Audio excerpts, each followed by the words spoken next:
Number 10. Farming. In a world with a lack of food, not because I ate it all, which is honestly a good reason, peasantry had to work on their farms not only to feed the rich, but also themselves. So if the men in your household are ill or sick, then that means it's Rivet Rosie time, or Farming Fran time, whatever you want to call it. I don't need to tell any farmer out there how tough their job can be. Being a medieval woman farmer, that's tough. Also, they probably weren't allowed to wear clothing that was more suitable for plowing fields. And of course, there's a woman trying to do a man's job. How dare she? People just should have let them be. There's a good chance the crops wouldn't make it either. A green thumb would have come in very handy. A tough job nonetheless. Number 9. Beer Maiden. This one goes out to any woman who's ever had the pleasure of working at a certain restaurant that's fixated on women's chests. You know the one I'm talking about. Or any woman who had the absolute pleasure of working at a golf course clubhouse. Keep your mitts to yourself, you filthy animals. I can't imagine the bar maidens of ye olde times had better luck. There really aren't a lot of laws to protect them either. But basically, they helped serve ale in the taverns and inns, which brought in all kinds of unsavory types. Mind you, it's not as bad as it would be in Skyrim or, other fantasy RPGs, but it's still a sour bunch. Sometimes there were just barrels of ale and the maiden's job was to simply just keep filling the tankards and handing them out. I'm sure she was well respected and not even once ever had her personal space infringed upon, right? Of course not, no. Number 8. The Vomit Collector. Here we go, folks. Romans, opulent partiers and conquerors of the ancient world. Can you just imagine what one of those parties was like? I'd love to go. If someone has a time machine, let me know. Call me. Well, supposedly, as the legend goes, the Romans were so opulent, so greedy, that they would vomit to make room for more food and treats at the most greedy of feasts. Well, this wasn't exactly a modern age, so the vomit wasn't going into a toilet or a modern plumbing system. Sometimes just on the floor. So someone had to come over and clean up all that refuse. Yes, that's right. The vomit collectors. Their job was to clean up after all the wealthy people emptying their stomach contents just so they could fill it back up a little more. Or a lot more. Number 7. The street feast. Gross. Unusual to most, but very common to women of ye olde times. When you're a woman who's got nothing, sometimes you gotta give something. That something just so happens to be what's hiding in your pants. It's a profession that's as old as time, and it will not be going anywhere anytime soon. Women work the streets. I don't think that's anything to be ashamed of. Number 6. Joan of Arc. It doesn't get more unusual than the savior of France. England and France were having a go at it, if you will, which, if you know history, was like round 12 of 100. Anyway, it wasn't going too well for France. It was going rather poor, actually. The same kind of poor I got on my report cards under the paying attention section. Oops. Then there was Joan, really a nobody, when one day she heard the voice from a higher power that she was to drive the English out of France. Naturally, the people around her, especially the men, scoffed at the thought of a young woman being the hero they needed. But given that they had nothing to lose, suited her up and sent her out. Plot twist, she did very well, like crazy good. The Battle of Orleans proving her grit.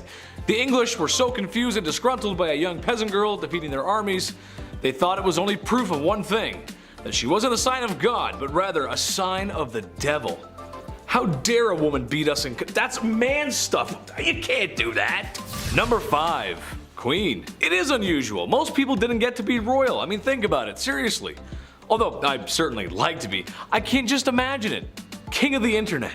King of the black hoodie. Nice. Or king of the Chinese buffet. My point is that while women in medieval times didn't get the respect that they deserved, and every girl does, queens just had it better, and that's unusual. The queen might not have been as well respected as the king, but compared to the peasantry, she was fed. Had 4 walls around her that didn't leak or wind would, seep through or blow down, and wasn't working herself to the grave every day to provide for a king and queen that didn't think very much about them.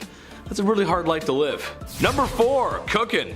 Chief, somebody had to do it. Although, there's something that tells me the food wasn't that good. This isn't exactly Gordon Ramsay's 5-star cuisine.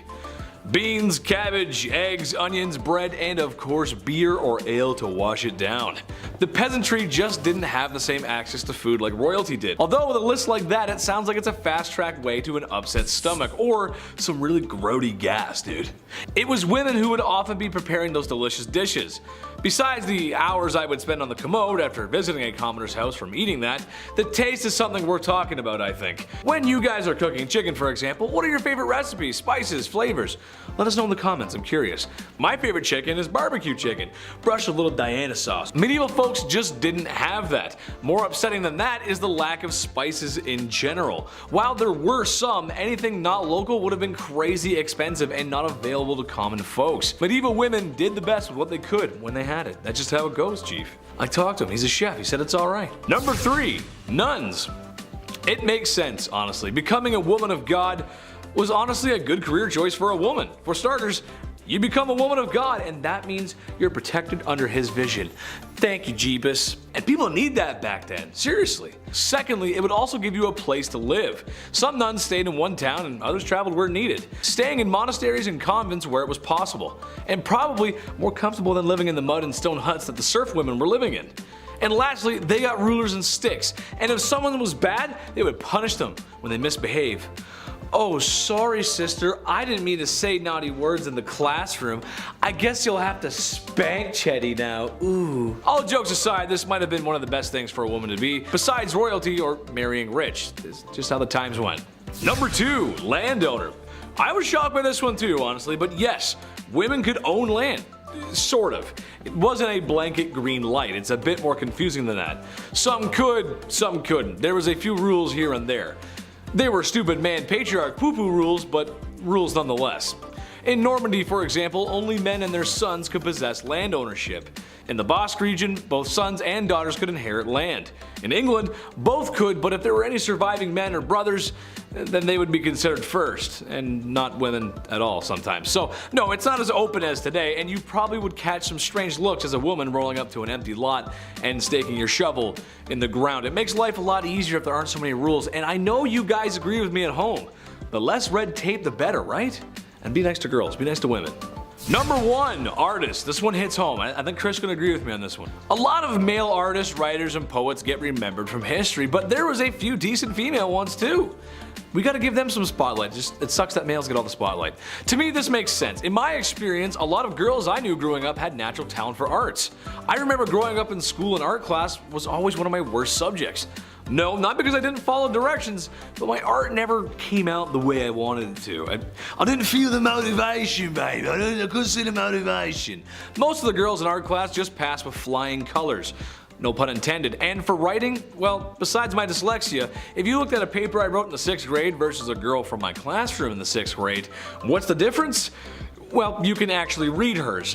Mine are terrible. All grade school antics aside, notable artists and writers include Clarica Gouda, that's a cool name, and Hildegard of Bingen. Names you might not know, but for sure are worth a Google search.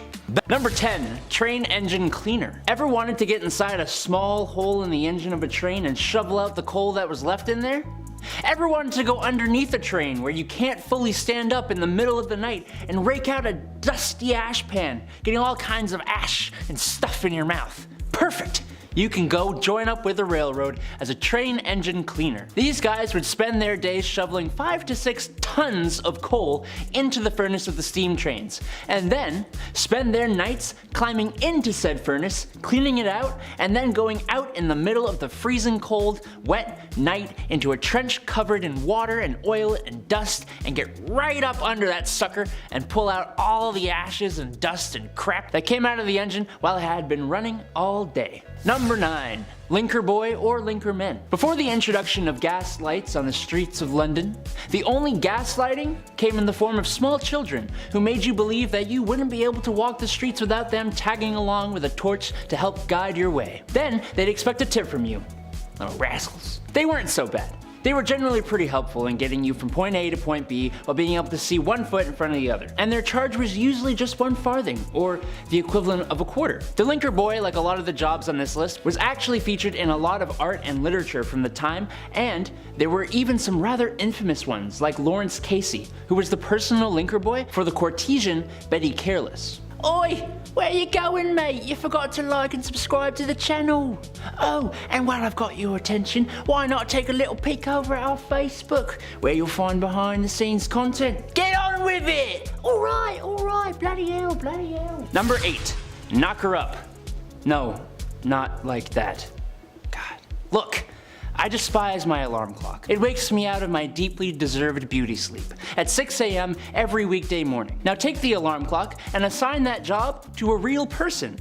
That person is a knocker-up, a person employed to wake up workers at mills and factories on early shifts, going from house to house using a long pole to knock on bedroom windows. In other words, a person employed to become the epitome of all my hatred in this world. If you had this job, well, you're not alive anymore, but I hate you. The people at the time were somewhat friendlier than they are now, and I'm sure the knocker-upper wasn't a horrible person, but I'm sure there had to be some grumpy gills who would put their hand on your chest for doing this to them. Number 7, a phrenologist. I think if this YouTube thing doesn't work out for me, I'm gonna go and make up a science. It worked for phrenologists. They claimed that a person's personality, character traits, and abilities could all be figured out by bumps and indents on a person's skull. Characteristics like secretiveness, amativeness, conjugality, and combativeness were apparently controlled by areas of the brain that they called organs of the brain. The idea was dismissed by the church, but it nonetheless gained traction through Europe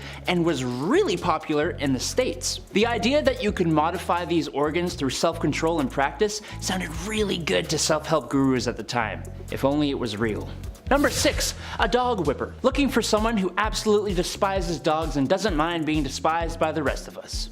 Otherwise known as a dog whipper. Back in the day, huntsmen would often hunt foxes and nail their tails to church doors, which would attract dogs of the streets. You'd also have churchgoers who would bring their dogs with them to church. These dogs were not allowed in though, so they'd all have to wait outside. You know how dogs are though. They didn't just sit there waiting patiently. I'm sure some good boys and girls did, but more often than not they'd be playing and sometimes fighting, disrupting the church services. Enter the dog whipper, who was armed with tongs to grab a dog and remove it from the church grounds, and a whip that would be used on the loudest of the poor pooches. Number 5. A rat catcher. I know this will make a few of you out there squirm in your seats. Rats in Victorian England were a massive problem.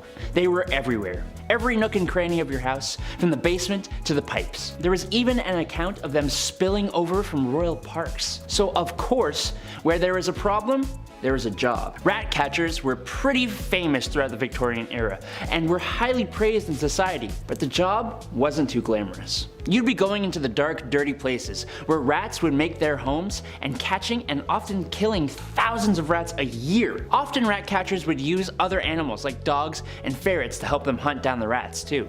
I don't know though, gonna be me. Number 4, an upright worker. Upright workers, otherwise known as chimney sweeps, actually started off being children as young as the age of 4. The smaller size of the little kiddos was perfect for fitting inside and climbing up and down chimneys. The little suckers would rub their elbows and knees up against the brick of the chimney so much that they would be scraped raw before callousing. Isn't that lovely? No, it's not. It's horrible. Some children were deliberately underfed to keep them small enough to do the job. Some of them would get permanent lung damage from the dust and smut and smoke from the chimney. Some kids even got stuck in the chimneys. Thank the Lord they eventually passed a law that would make it illegal for anyone under the age of 21 to be a chimney sweep. But even then, 'tis not a profession many would like to have. Number 3, matchstick makers. The idea of a lighter wasn't really a big thing in the Victorian era. They definitely existed, as the first one was invented in 1823, but it was not exactly a portable thing. So matches were your match. The first match was invented in 1805, but it sucked. The first friction-activated match came about in 1826, and they were made with white phosphorus, which is extremely toxic. But they didn't have machines to make these matches. No, it was actually mainly done by teenage girls. And in the worst of conditions too. Forget protective gear. Oh, you want to take your lunch break away from the highly toxic white phosphorus? Oh no. That's right. These girls would have to eat their lunch at their workstations, meaning they would end up ingesting the white phosphorus. Yes, my favorite seasoning. Number 2, Resurrectionists. Back in the day, medical schools who wished to study the human body only really had access to the bodies of criminals who had hit the end of the line. There actually weren't too many of these bodies around, which led to a good price for bodies that were in reasonably good condition, other than being deceased. This wasn't exactly the greatest idea, as now you've created an opportunity for people with no morals or empathy to go and dig up fresh graves, becoming resurrectionists. A cool name for an absolutely god-awful profession, if you could call it that. The problem was bad enough that people would actually guard the graves of their recently deceased loved ones. No one should have to do that. Number 1, Night Soil Man. Alright, if you need me, I'll be depositing my night soil over in the toilet. Poop.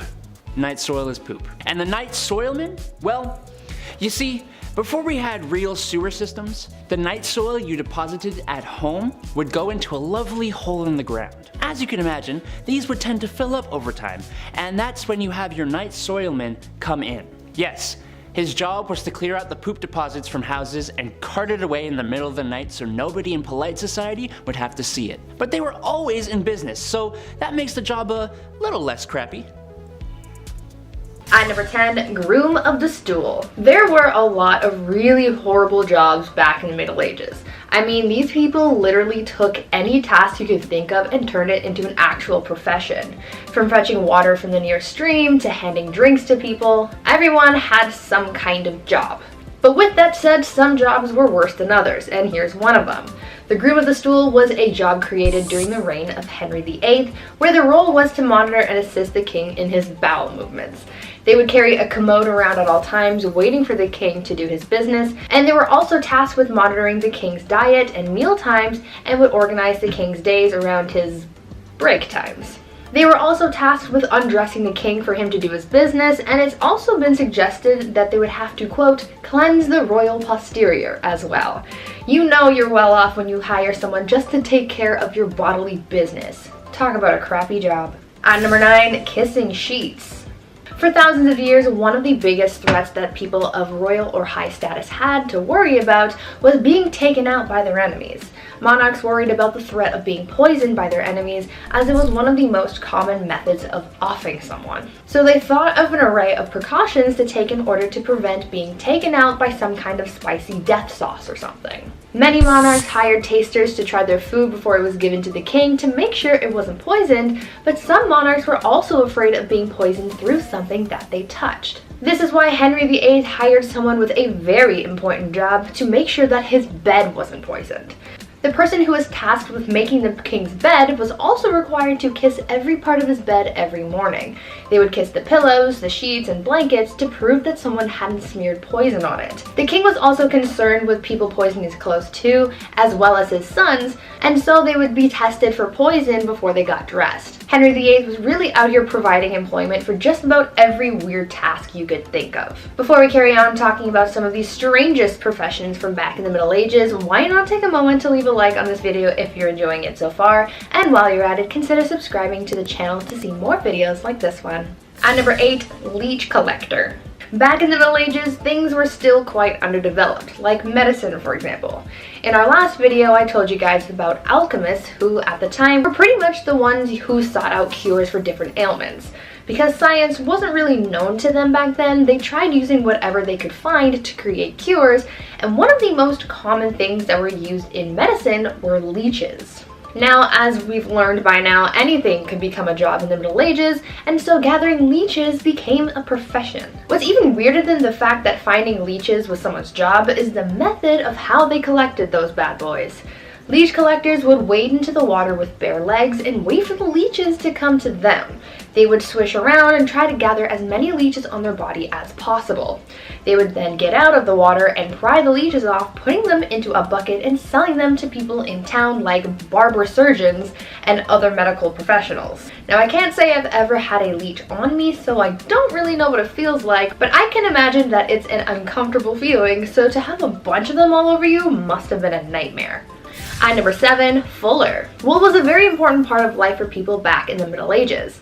They were able to make all sorts of things out of it, and because it was waterproof because of the natural oils in the wool, it made processing the wool quite easy. But soon people found out that whatever they made out of the wool ended up being quite coarse and frayed easily.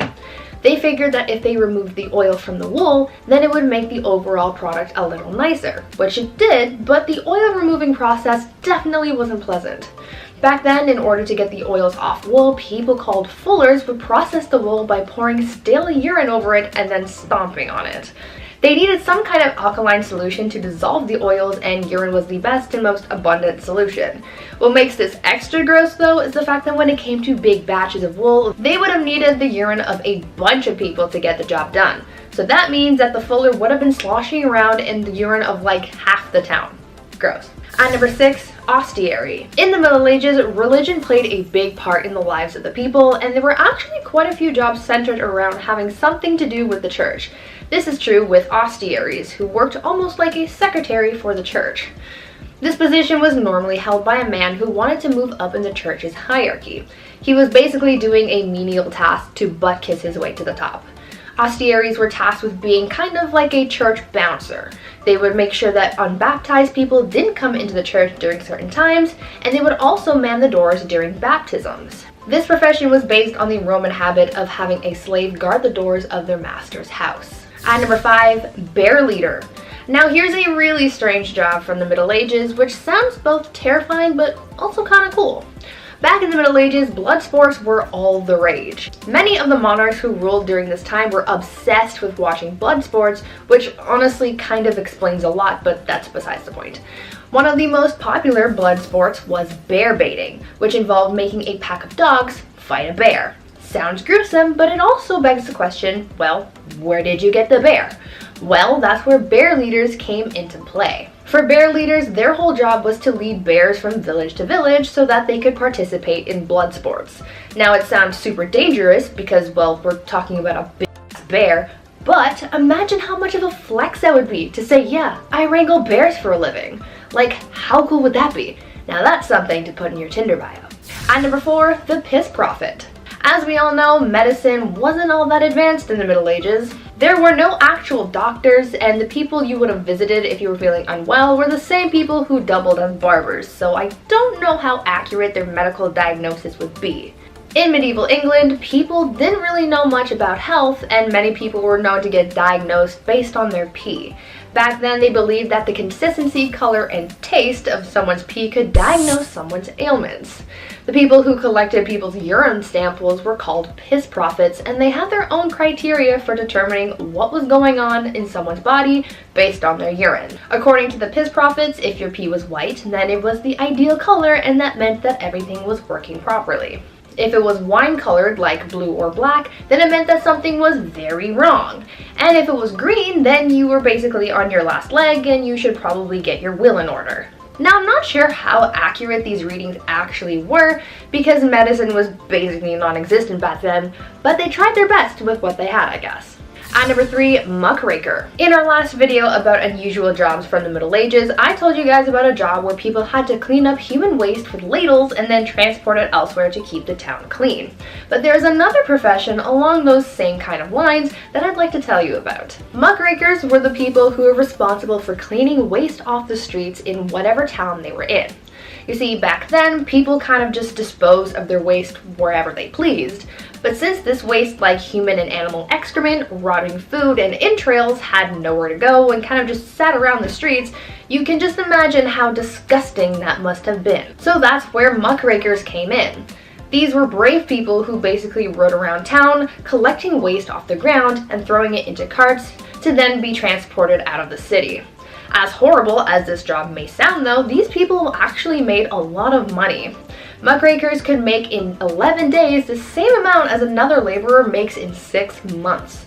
Would you do this job if it made you rich? And number 2, arming squires. I've talked about squires in a previous list about medieval knights, and if you've watched that video, then you might be familiar with how unpleasant the life of a squire could be. At a certain point in their training, a squire would be tasked with basically being an assistant to a knight, and a lot of their assistance was guided towards the knight's armor and weaponry. In the Middle Ages, arming squires were given the task of maintaining the knight's armor.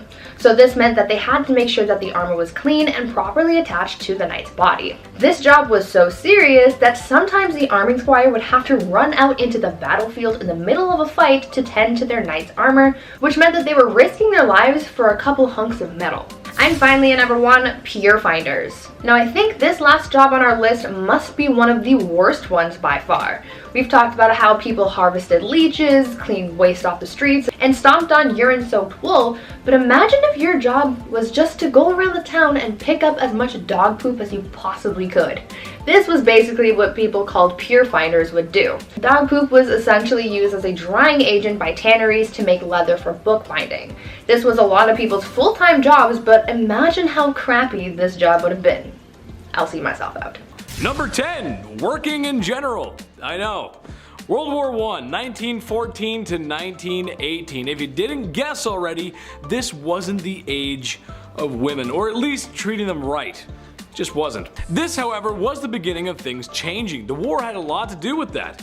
When men went off to war, women had to fill their shoes in places of work, when in reality, a few years prior to that, a woman working was a ridiculous idea. But what's a gal gonna do when she's got no choice? Knuckle up, buckle down, and do it, do it, do it. It might seem silly today to even mention women going to work, but this is good history. In the beginning of women's suffrage, really the middle of it. Number 9, this one's really cool, I like this one, this one's crazy. The Radium Girls. Yes, the Radium Girls. This is just a crazy story. So, this material called radium was discovered and its glowing properties were quickly put to work for military application. You'll find a lot of times that military service often boosts technology development. Just how it goes. So when a factory that was producing glow-in-the-dark watches for the war effort needed workers, they looked to women to stand up to the challenge. Day in, day out, these women painted with radium paint. The women were advised to keep the brushes with a fine tip by placing it between their lips. Kind of just a little lick, a little kiss kind of cute. Some women even used it on their nails and others painted on each other. The novelty of glow-in-the-dark paint quickly wore off, however, when it proved to be very harmful to one's health, especially since the women had been ingesting the harmful paint. In the end, it was radiation sickness. One woman had it so bad her jaw simply fell off. That's not it. I saw the picture, bro. It's just gone. Number 8, caring for children. Hey, someone had to do it. A woman's job is never done. At least that's what my mom, my aunt, my grandma, and pretty much every woman I've ever known has always said. Okay, sure, I was a little bit of a handful. I was loud and energetic and I loved to talk. Teachers always said I was a distraction in class. Alright, maybe I was, and maybe I still am. Okay, I am. But at least the women caring for me had the modern amenities of the 21st century. A fridge full of fresh food, washing machines, cars, and a solid structure with 4 walls. So you can imagine if you had to deal with a kid like me back in ye olde times, just with none of the nice stuff that makes life today a lot of fun. Ye olde Chetty running amok. Oh mother, mother! Number 7, ambulance driver. Chauffeurs and drivers were a man's job when cars began to take over the roads. You gotta imagine this is a time when cars are still really new. However, why use a man there when we could use him in the trenches? Many women were trained and drove ambulances from the battlefield staging area back to a safer area where doctors and nurses await your arrival. The pay wasn't great, there was lots of screaming, and a slight chance of getting shelled by German artillery. There's a part of me that always gets nervous while watching footage of this time period. Like the cars just look kind of flimsy, right? And they look like they could fall apart at any minute. And driving through the mud and the blood, top speeds only are going to be around 20 to 30 miles per hour tops. Cars get like 40 horsepower at most, which in case you didn't know is very slow. Usain Bolt on his best day runs twice that speed. I don't know, but you ever see that footage and the cars are so like, you know what I mean? Like it looks like they're gonna make it up the hill. It's weird. Number 6, nurse. I know. Yes, lots of ladies were, are, and going to be nurses. That's nothing new. And any nurse out there in the medical profession, Thank you for your service. Chetty thanks you. Now, I don't need to tell anyone in the medical profession how busy a hospital floor can be on a bad night. Nurses running around, paging doctors, phones ringing, papers flying, something about a code blue. Hectic, right? Well, imagine that, but less equipment, 100 years less technology, and all else under the suppression and threat of bombardment. Great. Yeah, not so fun, right? Sure, any nurse has comfy Skechers to take her to the graveyard shift, but no nurse has blast-proof equipment to treat people in a graveyard, as this is a field hospital and this is the best they can do for the time being. Yeah, see, that's not fun. That's kind of that's unusual. Yeah, it is. Number 5, ladies of the trench. This makes sense. A lot of sense, really. And as weird and crazy as it might sound, it might have made the men feel a little bit better. Trench life was awful. Refer to my World War I videos here. They're pretty good, I promise. Mud, blood, rats, disease, sickness, machine guns, barbed wire, no man's land, chemical warfare, and sadly, when all that was done and gone, brutal, borderline, medieval hand-to-hand combat. That just must be terrible. I played Battlefield 1, that's fun, but in real life, that's just not fun. So when soldiers were taken out of rotation for a little R&R, they might be pleased to see a brothel on wheels. That's right. Or when visiting certain northern towns in France, a very legal brothel houses, if you will. When Americans joined the fight, of 1,000 men being treated in hospital, 190 were being treated for a brothel-related sickness. Go get them, boys. Some men would even ask for ladies who were known to possess such qualities, because they knew if they caught it, it meant 30 days in a bed and not in a trench. That's honestly such a big brain play, I can't even. Number 4, widow. Might not be an official occupation, but it is an official title, and officially, it sucks. Imagine a world where it's difficult to get by, a world where a woman is a second-class citizen. So when her husband, her brother, her father, and maybe even her son get drafted to fight Germany and don't make it back, well, it's not fun. Some struggled to find work, others remarried, and some had no choice but to practice the time-old tradition of the world's oldest profession, if you know what I mean. Tough times, man.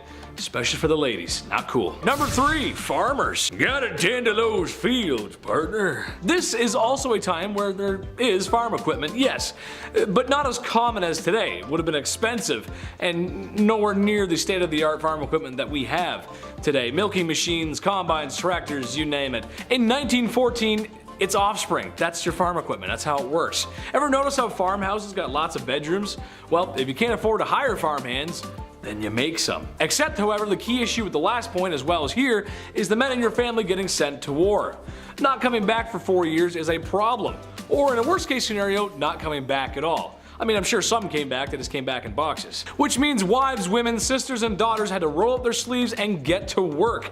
And I don't have to tell any farmer watching this how important their job is, or how difficult it can be. You gotta feed the folks after all. Gotta do what's right by me, Dutch. I don't know how farming's Western, but alright. Number 2, dancer. Little bit of a stretch here, but hear me out. World War I ended in 1918. By 1920, the Allies' economies had picked up, but especially in America. This was a time of great success, as a wise man once said. The Roaring 20s, while the war was over, many folks were still feeling the effects, especially in Europe. Germany wasn't doing too hot. And they're gonna come back for a sequel. It's not gonna be good. As the sale of alcohol was banned, underground clubs began to open. Speakeasies, you may have heard them from my 20s videos. Men, soldiers returning home, women, and minorities of all backgrounds were hanging out in these places, which was very progressive and cool for the time. The ladies were becoming flappers, which were dancers, out of the factories and enjoying the luxuries of a healthy economy. And I'm sure some of it had to start in 1918 at least, because they knew the end was coming. It had to. It just had to. Trust me, it makes sense.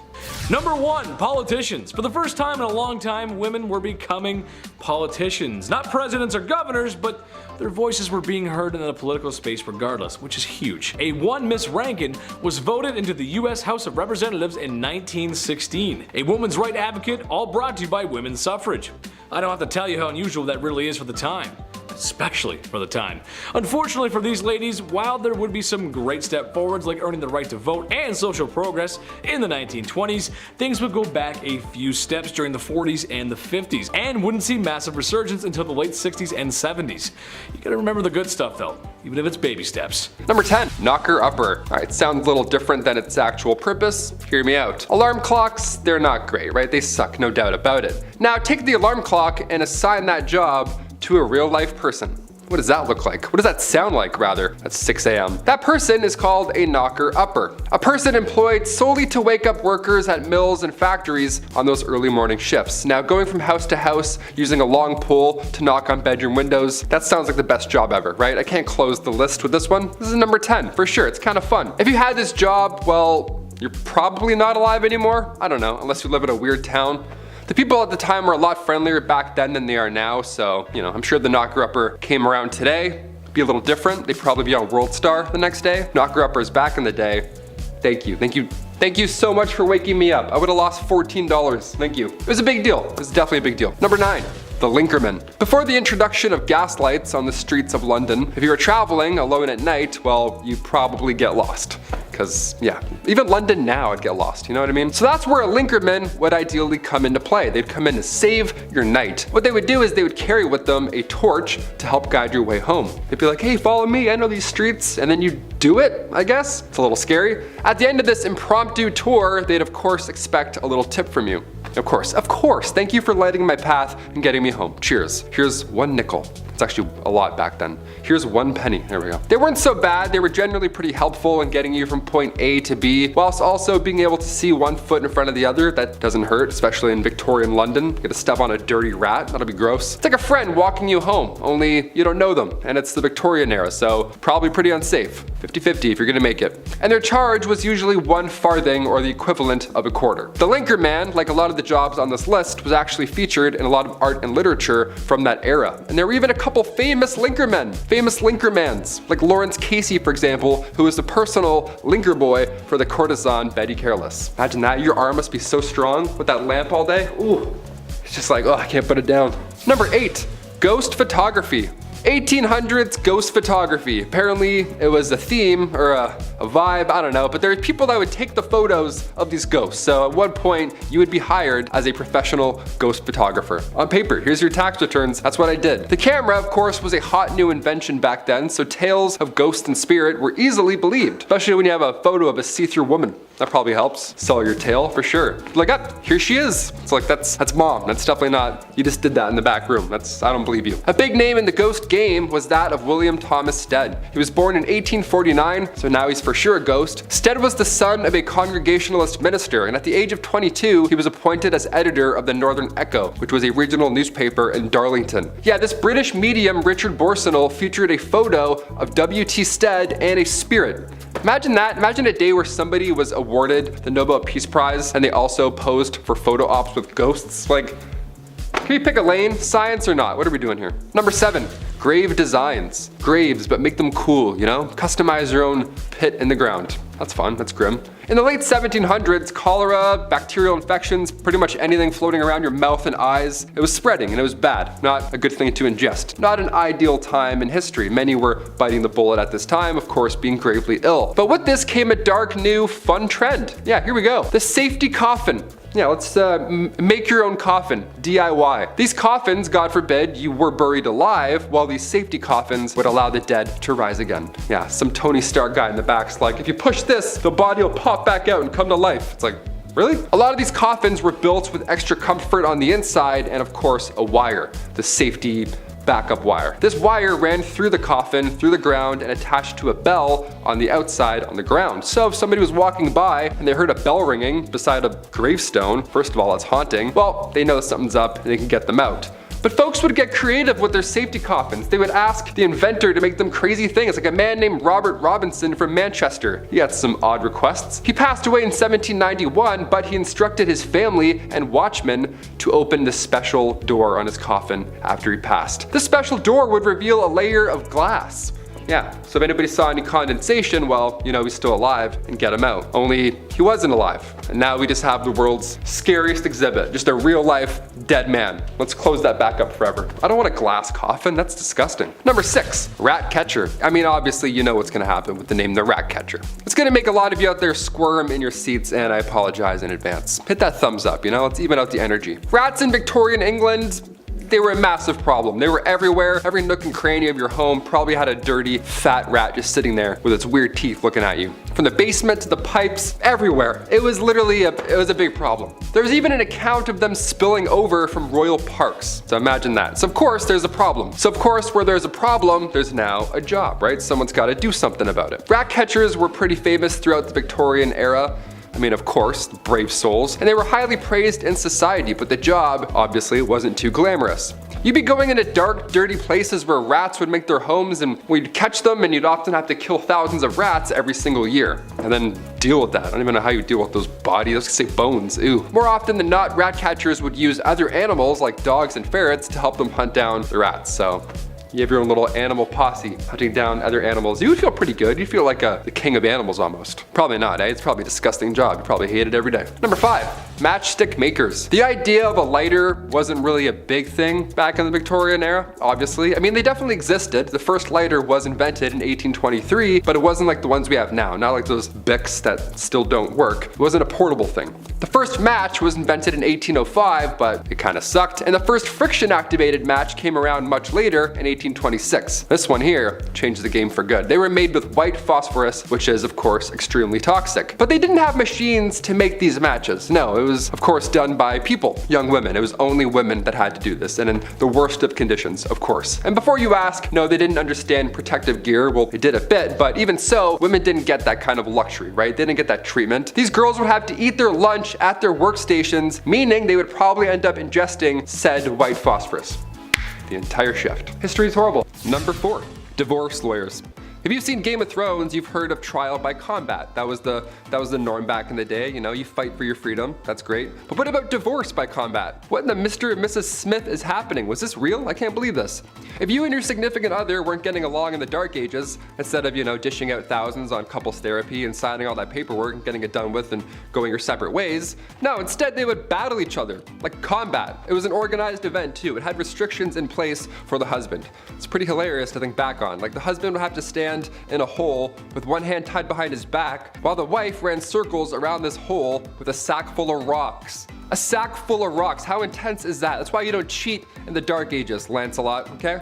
Just take the barn, take the horse, take it all. I quit. Get me out of this hole. Untie me. Number 3, train engine cleaner. Yeah, this one's gonna suck. It sounds yucky already. For this job, you were required to get into, of course, pretty tough positions to, well, clean the engine of a train. Train engine cleaners would have to get inside a small hole in the engine of a train and shovel out all that coal that was left over. Yeah, as if shoveling the coal in wasn't bad enough, now some guy's gotta crawl under and shovel it all out. Nope. They go underneath the train with a dusty ash pan and they work away all day long and nights. These guys would spend their days shoveling 5 to 6 tons of coal into the furnace of the steam trains and then spend their nights climbing into the same furnace to clean it out. Every time I watch the Polar Express, it's always so magical, you know, it's always a great time. But even on the Polar Express, there's a guy shoveling coal all night long on Christmas Eve. You know what I mean? That's how bad this job is. Magic can't even save it. Couldn't even picture a worse job to have with this goofy back. Imagine that. Imagine me doing this all day. No way. Wouldn't make it 1 week. Number 2, funeral mute.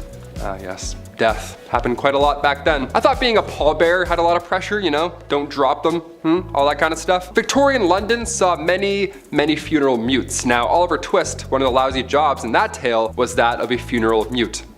Oliver Twist is like, this one sucks. Well, it really sucks. Mutes were required to dress, of course, in all black with a sash while carrying a long cloth covered stick, and your job would be to, well, to stand and mourn and not say a thing the entire time. You'd have to stand at the door of the recently deceased home and just welcome death. Just embrace it. You have to be death. The mascot for death is now you. Horrible. In Victorian London too, you're gonna breathe in a fresh, rotting body. Nice, that's good. I have about 4 days left, thank you. And after that point, you would lead the coffin all the way to the graveyard. Nice and slow, like you were leading a marching band. Only it's not music, it's death behind you. And finally, number 1, a chimney sweep. I remember doing this when I was a kid. Okay, I got some questions now. I'm gonna make some phone calls after this list. I had to do this when I was a kid, but back then it was a lot worse. It wasn't a chore, it was an actual job. This was a terrible job to have in Victorian London, obviously. Chimney sweeps were famously young men, guys. I can't say anything else here, but they were young lads. That's it. History is pretty horrible, right? you could fill it in. 1840 was a good year, all things considered, because a law was passed that made it officially illegal for anyone under the age of 21 to climb in and clean a chimney. Nice. I was 18 cleaning my chimney at home. I had no idea. I could have busted out this law and been like, actually, 3 more years, Dad. See ya. Just moonwalk out of there. I'm not cleaning anything. Just the kitchen for now. I'm not using that tiny little brush. Why do all chimney sweeps have a tiny brush? Give them a bigger brush, you know? Kicking off the list at number 10, plague body collector. Immediately into the dark and dirty. Here we go. We're not wasting any time today. Plague body collectors were vital back in the 14th century when bodies were quite literally starting to pile up. Somebody had to go in and somebody had to move them. That's pretty much this entire list. Somebody had to do it. So using an old cart and a dirty rag only, they would have to carry plague-ridden corpses 28 city blocks away. Great job, we love it. They would also cover the bodies in flowers to prevent disease, or so they thought. Yes, this tulip ought to prevent the plague. Number 9, galley rower. My arms are tired just thinking about this job. Here we go, I gotta warm up. Back in the Middle Ages, if you were assigned to work on a galley, well, you better hope you were below deck scrubbing something with someone. Some sort of swashbuckler, something. I don't know, I've seen Pirates of the Caribbean once. If you were a galley rower, you would be tired all day long. Some large vessels had around 1,000 crewmen. This was now a faster and more fierce way than any sail, but you needed a bicep or two, right? Benjamin Arbel, author of A Companion to Venetian History, states that back in the 1400s, a galley rower was one of the most detested obligations among Venice's colonial subjects. Yeah, obviously, they would do anything they could to avoid this position, which would sometimes include becoming a priest. Yeah, rowing a boat or Jesus, what's easier? They're like, Jesus, definitely Jesus. I don't blame them. I would hate that job as well. These noodles right here, this wouldn't do any good for any army. I'll complain about my arms being tired while in a paddle boat. You know what I mean? Think about that one. Number 8, cupbearer. One of the most important roles in the castle, of course, belongs to the cupbearer. I have a Yeti, also quite important. Yeah, these guys don't just sit in the corner and play the cup song on repeat, although that would be amazing. We're like, yes, more of that. This is the first piece of music we've ever had. No, they would serve royalty their drinks. They were responsible for making sure nobody has tampered with any cup. This was a noble spot to have. The king really needs to trust their cupbearer, obviously. The best part of this position was also the most dangerous. See, cupbearers were responsible for tasting the king's beverage each and every time. You know, to make sure there wasn't any poison. That's horrible. It's kind of good though, I don't know. By the time dinner was over, Buddy probably had no idea which way was up. He's like, here you go, it's safe, and then immediately faints. Number 7, resurrectionalist. Yeah, you don't see a lot of these guys around anymore, eh? Wonder why, that's odd. A resurrectionalist is exactly what it sounds like. It's absolutely disgusting, and dare I say a bit of hogwash. These guys were responsible for digging up dead bodies, and then they would sell them to medical schools. All in the name of science. Gross, disgusting science. This was in the late 1820s, and at this time in Edinburgh, Scotland, the medical science community was on the up and up because of these guys.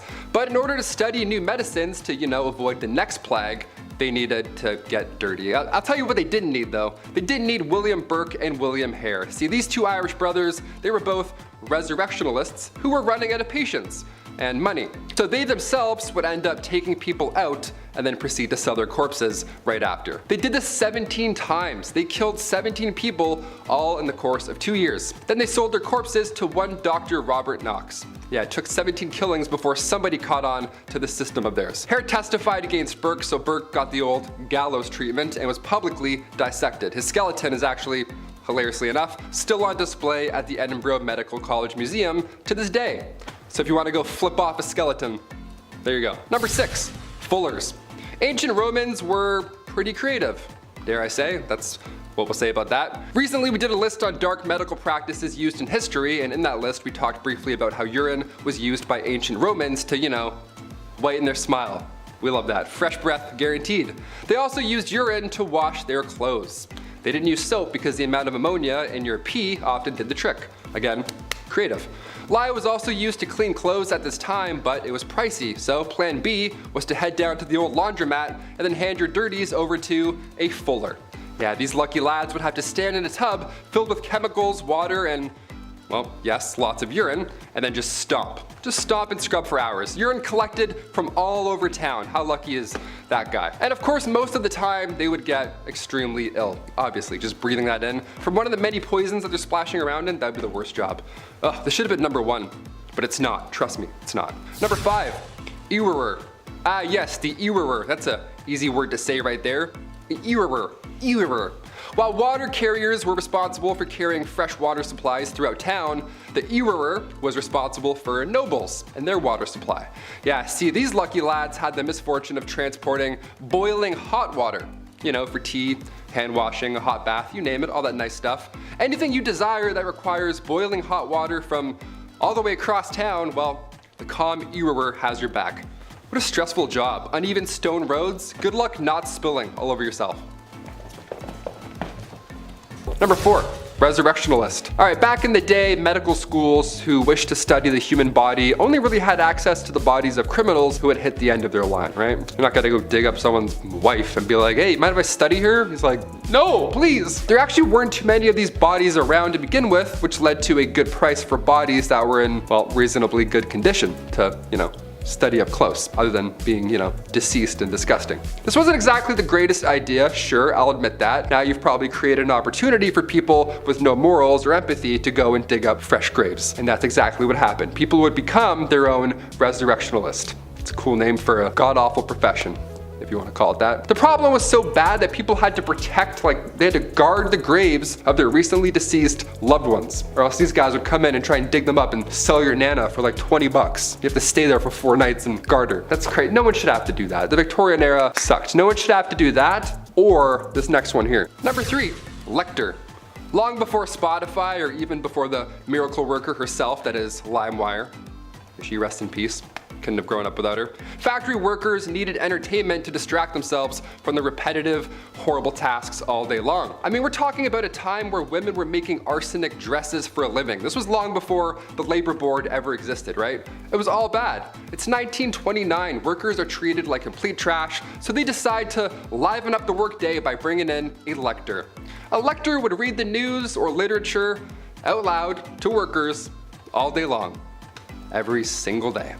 Out loud, with bad breath. It sounds like a nice gesture on paper, but in reality, factory workers were then forced to pitch in portions of their own pay in order to fund these guys. Yeah, they would have to make less money to hear Schmo Rogan talk about politics all day. That's horrible. Not everybody was on board here, so naturally thousands of workers ended up going on strike because, this guy wouldn't shut up. I mean, some cases, sure, entertain away, but if you need to focus all day long, maybe you're using small parts, maybe you're repairing a watch or two, it's kind of hard to get your job done when dude's in the corner trying to figure out commas, you know what I mean? He's like, and I'll huff, and I'll puff, and what's this word? You're like, guy, I'm trying to make an arsenic watch. Please shut up. Number 2, watching paint dry. Before we get to our big bad number 1, I have to include this modern curveball. I can't believe this is a real job. This is hilarious. There's a man in his late 30s right now named Dr. Thomas Kerwin. Sorry, he's not a man. He's a doctor. A doctor who makes a living by watching paint dry. Yes, this man currently works for Dulux Paint, and he studies paint under a microscope and also as it paints on a wall. He has to time it. This makes sense. When fast drying paint is a main selling point, somebody, again, needs to do this job. Somebody's got to figure that out, right? And that somebody here is Dr. Thomas Kerwin. What a champ. That's amazing. When asked about his profession on catersnews.com, Dr. Thomas replied, "People think I stare at walls, constantly checking my watch, i.e. me, to time how long it takes. If that was the case, I would be bored out of my mind. Fortunately, when you look under a microscope, it brings everything to life. A liter of paint consists of 1,000,000 billion particles. So there's plenty to see before the paint even hits the wall." 1,000,000 billion, that's something that's made up. Yeah, there's 1,000,000 billion particles in this paint. $26.99 a can. Here you go. Look at this green. We actually painted this. Dulux green. It was great. You wouldn't even guess. Number 1, groom of the stool. Nowadays, higher ups in the office, they have assistants grab your coffee for you. Maybe they answer some phone calls. Keep the business running while you're off golfing, doing stuff that matters. Assistants are vital. The groom of the stool though, that's a bit much. That was a bit too close for me, I think. We have some labor laws put in place now. I don't think we're gonna see an online job opening for a groom of the stool, but you never know. I will definitely apply, let's do it. Back in the Dark Ages, this role again was vital and respected. It was created by King Henry VIII, and this role was to assist the king, specifically assist his bowel movements. Grooms of the stool had a box that they carried with them at all times, and that's where the magic happened. The dark magic, that is. And you would literally follow the king until he needed you. Porta potties weren't a thing at this time, and there's no way you're gonna catch a king squatting in the woods behind a bush. You're not gonna catch King Henry VIII like, hey, don't look, do you have any leaves? No, not at all. In fact, you wouldn't even catch a king wiping his own behind. That chore was also reserved for said groom of the stool. Yeah, lucky you, right? Yuck. In this stool, you would have water, hopefully, towels, a wash bowl, the whole setup. You're probably thinking, Taylor, which poor soul had to be stuck with this role? A prisoner? Somebody who lost their sense of smell? Sight, hopefully, everything? Nope. Only sons of noblemen could take on this role, and in doing so, they also gain access to every single room in the castle, and tons of clothes, and any bedchamber, furnishings, anything they want, and of course, a higher pay. Kicking off the list at number 10, an arming squire. Being a knight. Okay, obviously this sounds cool on paper. They have the sword, they have the horse, the flowing lady, the gal on the back of said horse. They're saving the damsel in distress or something, right? Sometimes they lose a hand like Jaime Lannister, but that's just what being a knight is all about, right? Also, spoiler alert, if you haven't seen Game of Thrones 9 years ago. It wasn't always a fairy tale epic being a knight. First of all, this process starts when you're 7 years old as well. So you would be given to a noble to learn for 7 years, and then at age 14, you became a squire. Ah yes, a noble squire. We've heard this term before. What do they do? Well, it's a knight's intern. Yeah, not an ideal job to have when you're young, but it's a job nonetheless. Also, you had no choice, so you had to do it. Welcome to the Middle Ages. Arming squires, they had a lot of responsibility. Arming squires would repair a knight's armor while they were still wearing it. Yeah, how fun is that? Oh, which buckle was it? Ah, yes, that one. Yeah, fixing up chainmail on a grown man's thigh. Not ideal. Welcome to the Dark Ages. Pretty dark. Also, after these epic, messy battles, arming squires would have to clean everything off of their armor. Yeah, everything. A lot of yuck going on in that business day. This was long before Dawn soap was also a thing, so they had to clean with urine. Yeah, gross. So gross. It gets worse and worse. Welcome to the Dark Ages. Number 9, Plague Bearer. Yep, this one's as awful as it sounds. The title of this one really gives it away. The hot summer of July 1665. What to do with all of these poor souls who have been hit by the plague in the Dark Ages? Where do we put them? What do we do? You can't just hide them all in the catacombs this time around. So now what? Well, a plague bearer, he's got your back. Church wardens would organize burials, right? This was a normal thing even back in the Dark Ages in the 1600s, but when the plague hit, they had to change things up a little bit. If somebody had the plague, these guys would be responsible for transporting them far away and then burying them. A church would house these plagued souls away from society. How grim is that? But it's probably a great call, all things considered. Poor guy. Number 8, a knight. When we think of the knights in, the Dark Ages and stuff, we often forget about the silly royal duties that one had to attend to. Yeah, you thought jury duty sucked. Oh boy. Beastly justice. You ever heard of this? If not, buckle in. Beastly justice was when animals had to go to court. Yeah, they were put on trial as well as humans. It's wild to look back at a knight and all the things they had to do for their kings and queens, but the fact they also had to wake up early and attend court like a noble, royal court where a wild animal was now taking the stand. Like, what a joke. I'd be like, really? Do I have to be here? I woke up at 4:30. What's going on? Yeah, this would happen after an animal runs through town. It would attack people, being confused and being an animal and all. But the townsfolk would actually believe that the devil was somehow involved in this whole ordeal. Like these animals worked for Big Red himself, right? How weird is that? In 1457, villagers in France had to deal with 6 pigs who ran wild and attacked locals. They did a lot of damage apparently. But instead of just, setting the animals free or putting them down or whatever, they just took them to court. A real court, like a real trial. There was a judge, a couple prosecutors, 8 witnesses, a defense attorney for the pigs, which I gotta say that we gotta do a list on that. That's a terrible job. That's one of the worst jobs ever, I lightly introduced here. These pigs were then hung from a gallows tree. It was so horrible. The Dark Ages. Dark, right? A knight had to formally hang pigs after a trial was concluded. Yeah, being a knight sucked. Number 7, leech collector. I always enjoyed catching frogs growing up. That was always fun, but apparently I gotta step my game up. This is weak. A leech collector is, well, exactly what you think. Back when medicine was pretty much non-existent, sickness was just wafting throughout these old towns, just moving through towns. Like the G from the Goosebumps logo, just haunting towns, moving through. Scariest intro ever, eh? So the solution back in the day was the classic, oh, if you feel sick, maybe try bleeding for a bit, see if that helps. Yeah, they would use horses' legs to lure out these leeches, but most of the time these leech collectors would have to get in and get dirty and just grab them themselves. They would have to swim around and touch as many things as possible. They would make contact with as many leeches as possible. How gross is that? That was the best way to collect them, really. I would have fainted so often, that is horrible. The loss of blood here was obviously so intense, so it was a, horrible job to have. And on top of that, you gotta look out for the same reason they need leeches in the first place. Disease. Yeah, that's still out there. Leech collectors were so common throughout the 18th century that leeches basically were extinct at that point. We almost lost leeches. So close. Number 6, jesters. The earliest accounts of the fool go back to the 11th century, so pretty OG. These fools were hired to liven up the party, dance and be silly, wear pajamas. Most of you have an image of a jester in your head, jumping around on tables, telling jokes. That's actually pretty accurate. Yeah, it was pretty fun. It was one of the best jobs to have, obviously. This title of a minstrel, or a fool rather, it was an honor to have. The fool's payment also was no funny business. That was good stuff. Roland Le Petier, he was like a major jester back in the day. This guy got 30 acres of land from King Henry II. Just here you go. Just show up and fart and be funny. Have all this land. That's like a kingdom. You have a kingdom because you're funny and you're silly. He would whistle, jump around, and literally fart on people. On Christmas Day, this guy would come over and just ruin your entire breakfast and just be like, yeah, I have all this land. And then he would take off. It's crazy. You just ruined Christmas, sir. Stop farting on my food and family. Thank you. I would never want to be a jester. They had to also go into battle and spread bad news too. It was fun and silly, but they were also royal. They had to do lousy stuff too. Number 5, groom of the stool. Nowadays, higher ups in the office, they have assistants, to grab your coffee for you. Maybe they answer some phone calls, keep the business running while you're off, doing your businessman stuff. Assistants are vital today.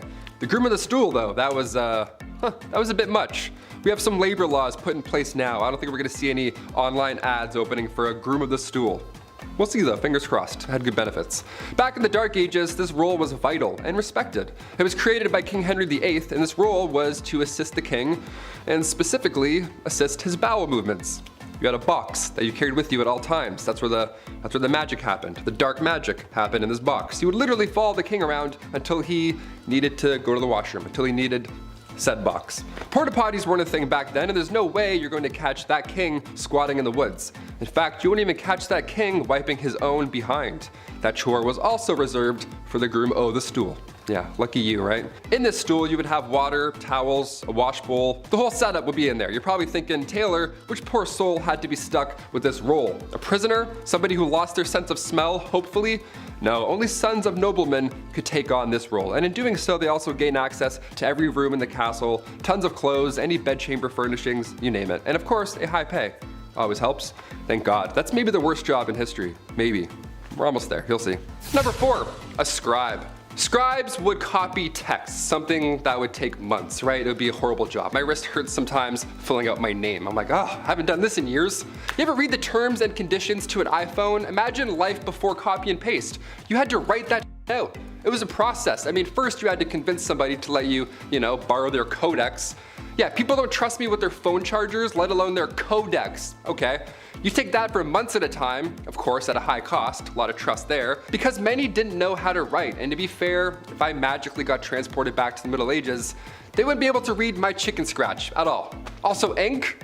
Good luck, no way. I cannot do, I'm barely figuring out pens today. If you dabbled in calligraphy, this was the job for you, but again, it wasn't an easy job. Imagine trying to write out the speech of a drunken king. You're like, did he say wither or thither?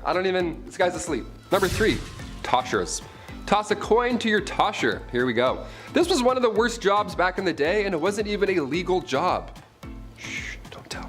If you don't any toshers, keep their secret, Early 19th century London, I know, a little more modern here, but definitely worth a mention. These toshers would spend all their time in sewers below London trying to find coins or valuables that have been just accidentally washed away. Yeah, they would just search for scrap metals, anything really that nobody else wants to go down and claim. Or reclaim, rather. It was worth the plunge as well. A lot of these folks would make around $20,000 a year. Just gotta do this a lot, and you're good. Number 2, dentist, doctor, surgeon, spy. Dentists were not a thing in the Middle Ages, Dr. Downer didn't politely tell you to floss more and then shake your hands while you're watching a show, getting a cleaning. No, it wasn't like that at all. They did have a barber. They had one guy, he did it all, a barber from the dark ages. Yeah, this appointment is gonna suck, my friends. Cavity, toothache, maybe you accidentally bit a rock, chipped a molar. They would only pull these teeth, that was the only solution. Barbers were responsible for cutting hair, pulling teeth, bloodletting, you know, the classic 3-in-1 appointment we all have to do every month. Doctors were seen throughout history and they've seen a lot of horrible stuff. Back in the 1500s, patients were walking in with an arrow sticking out of their legs. Yeah, instead of cutting the tip off and pulling the opposite way, the arrow remover would come in and then, you know, cut into the injury, opening it more. That's always great. And then you would hold it open and then you'd pull the entire arrow back out of your leg. Yeah, what a fun job. Or chest. Wherever the arrow went, you had to figure that out. This poor soul. And finally, number 1, the rat catcher. Another Game of Thrones classic. If you're a rat person, I know there's a lot of people who do like rats, like rat tricks, and they have like cool rat friends. That's awesome. I'm not one of those people. I'm not bashing you, but I am bashing this job. This would suck. First of all, rats as a medieval punishment was horrible. Where do I even begin with this one? This was one of the worst punishments for the rats as well. This is a 2-for-1 when it comes to pain. A rat trap involved a man being tied down to something and then a metal enclosure would be strapped to his abdomen or chest. And then inside this enclosure, they were rats. And they were also like tucked away. And then historically, they would heat the metal enclosure and the rats would panic and try and get out and they would chew through the softest part, which in this case was your chest or abdomen. It was horrible. It was an absolute nightmare. But these rats had to come from somewhere, or rather, someone. As the name hints towards, rat catchers are one of the worst jobs you can have in, or rather out of a castle. It's an important role, you know, just like being a fool or a literal walking, talking toilet. There needs to be a chasseur de rats. Back in those times, rats and mice were the leading source of spreading disease, and with these castles being big and dark, there were probably a lot of them hiding. Black rats were a common household problem, so we need to get those out. So in comes the well-respected rat catcher. These guys would sometimes try new spells to get rid of the rats. Wasn't always helpful, wouldn't work. More often than not, didn't work. So poison powders were the next main trick here. Also, the Pied Piper, he was an OG. Historically, he would do a musical number to exterminate your pets. If anything, he should be getting a bonus. Any rat catcher, actually, today or back in the Dark Ages, you deserve a bonus, my friend. You're a brave soul. Number 10, thrall traders.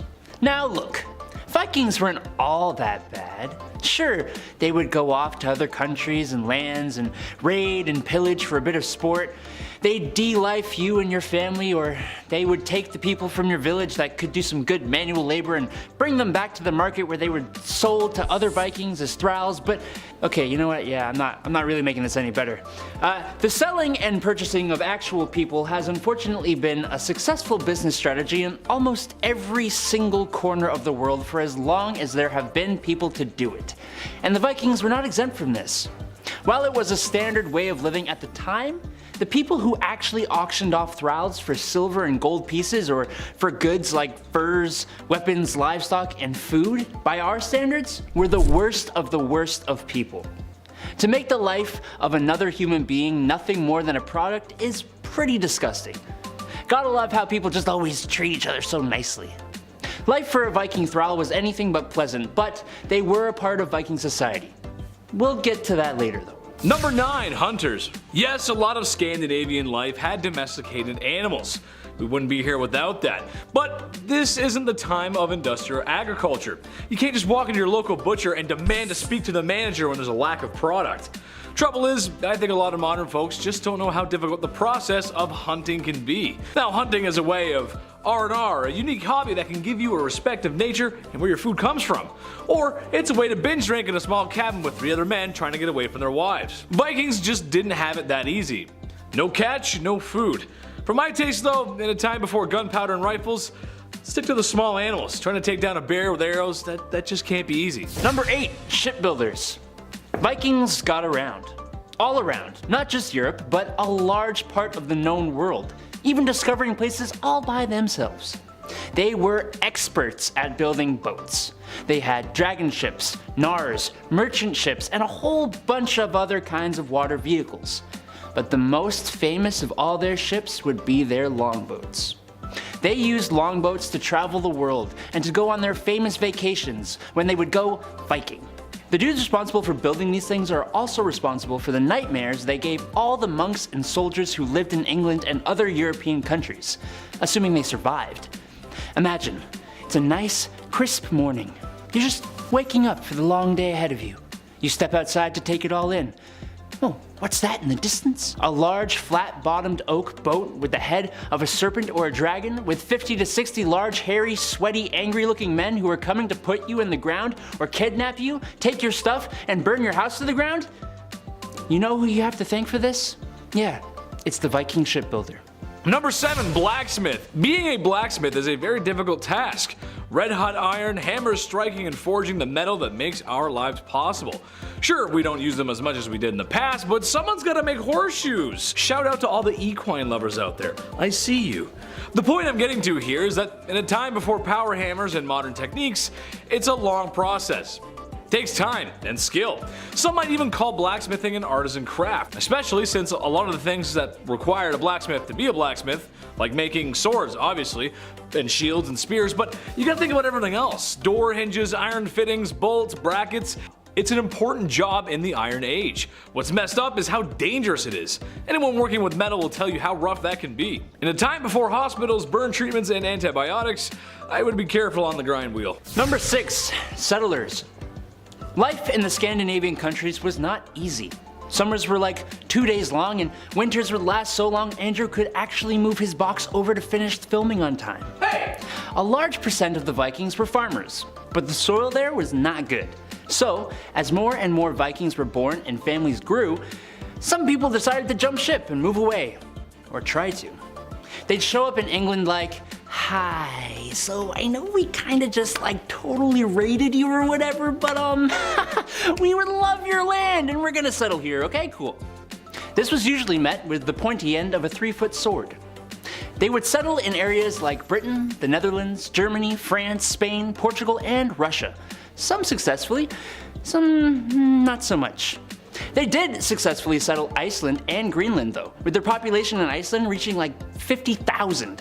When they went to Vinland, otherwise known as Newfoundland, they settled for about 5 minutes before the Native Americans drove them out. Being a settler back in the time of the Viking was a necessity for some, but a death wish for most. Number 5, Fletcher. I used to be an adventurer like you until I took an arrow to the knee. Somebody had to make these bad boys. Archery. It was an important part of medieval life. Just look at the long bowmen of England. They'll tell you.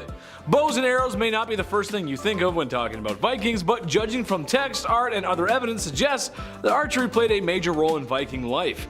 Chances are, if you saw a longboat coming into your shores, there would be some burly blonde-haired dudes with bows ready to find their targets. There's a part of me that thinks this is one time the player can blame the controller, or the arrows for that matter.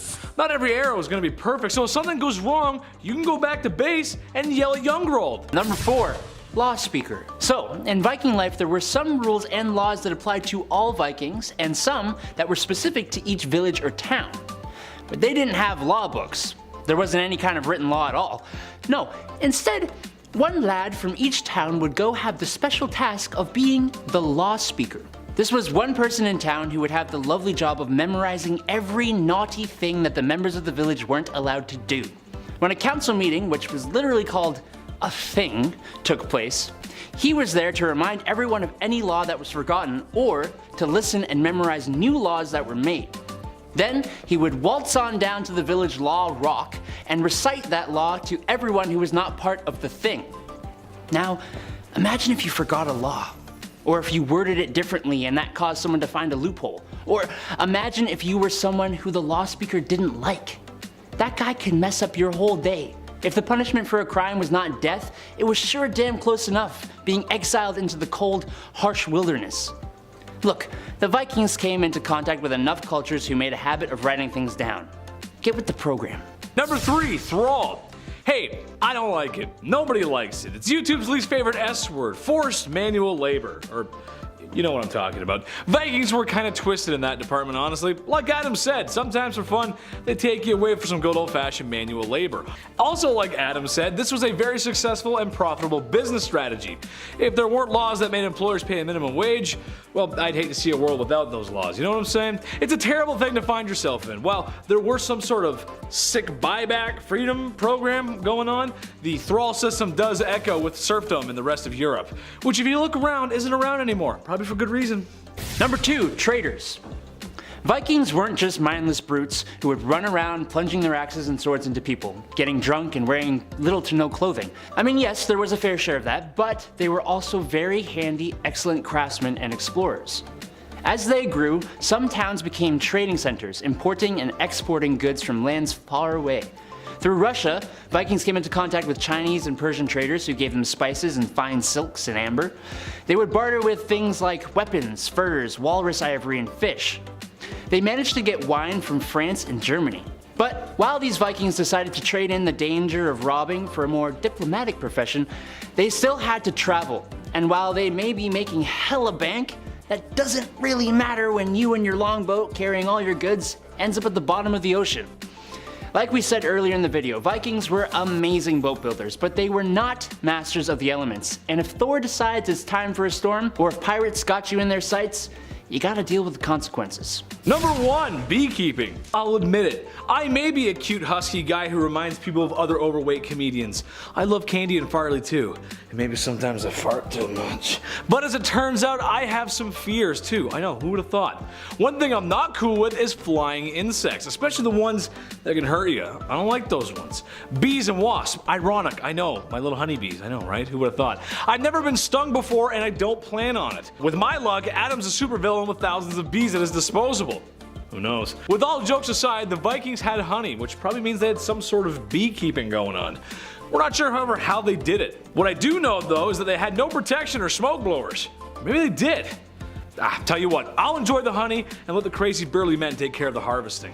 Starting off this list, in our number 10 spot, we have the leech collector. This job truly is exactly what it sounds like. It's a person who is responsible for the collection of leeches. The little bloodsuckers were a popular treatment back in medieval times when just bleeding was a common treatment for a variety of ailments. Headache? Just bleed a bit. Common cold? Have I got a solution for you? Bloodletting, especially by way of bleach, was actually used medicinally for thousands of years with possible ties to ancient Egypt. This medical treatment, however, of course, required leeches, which meant that someone needed to collect them. Many leech collectors were people who didn't have a lot of money, and more commonly, women. The job required wading in the water and searching for leeches, and how do you catch them? With your legs, of course. Leech collectors would wait for leeches to latch onto them, and normally would have to wait for about 20 minutes before pulling them off because they were easier to remove after getting fat with blood. How horrible. This already sounds awful, but what's worse is that after being bitten by a leech, the wounds tend to bleed more than a normal cut even would. This was great to get more leeches interested, but bad as a human who is trying to keep blood inside of their body. This job usually led to those who did it to contract illnesses from the leeches, their open wounds, or just have severe blood loss because at the time, people didn't know you could overdo it with bloodletting this way. In our number 9 spot today, we have the fuller. Wool is a clothing staple. It's been used for centuries, but back in medieval times, there was a disgusting part of the job that thankfully doesn't exist anymore, thanks to the invention of modern chemistry. Wool is naturally waterproof due to the fact that it contains oils that have been distributed from the sheep's skin, and these oils are what made the entire harvesting, carding, spinning, and weaving processes possible in these times. This is all fine and well, but the trouble comes in after all of that, because the cloth at the end of it all was coarse and easily frayed, and this is where the job of a fuller came in. They were tasked with removing the oil from the cloth. Okay, a little alkaline solution, no problem, right? Well, yeah.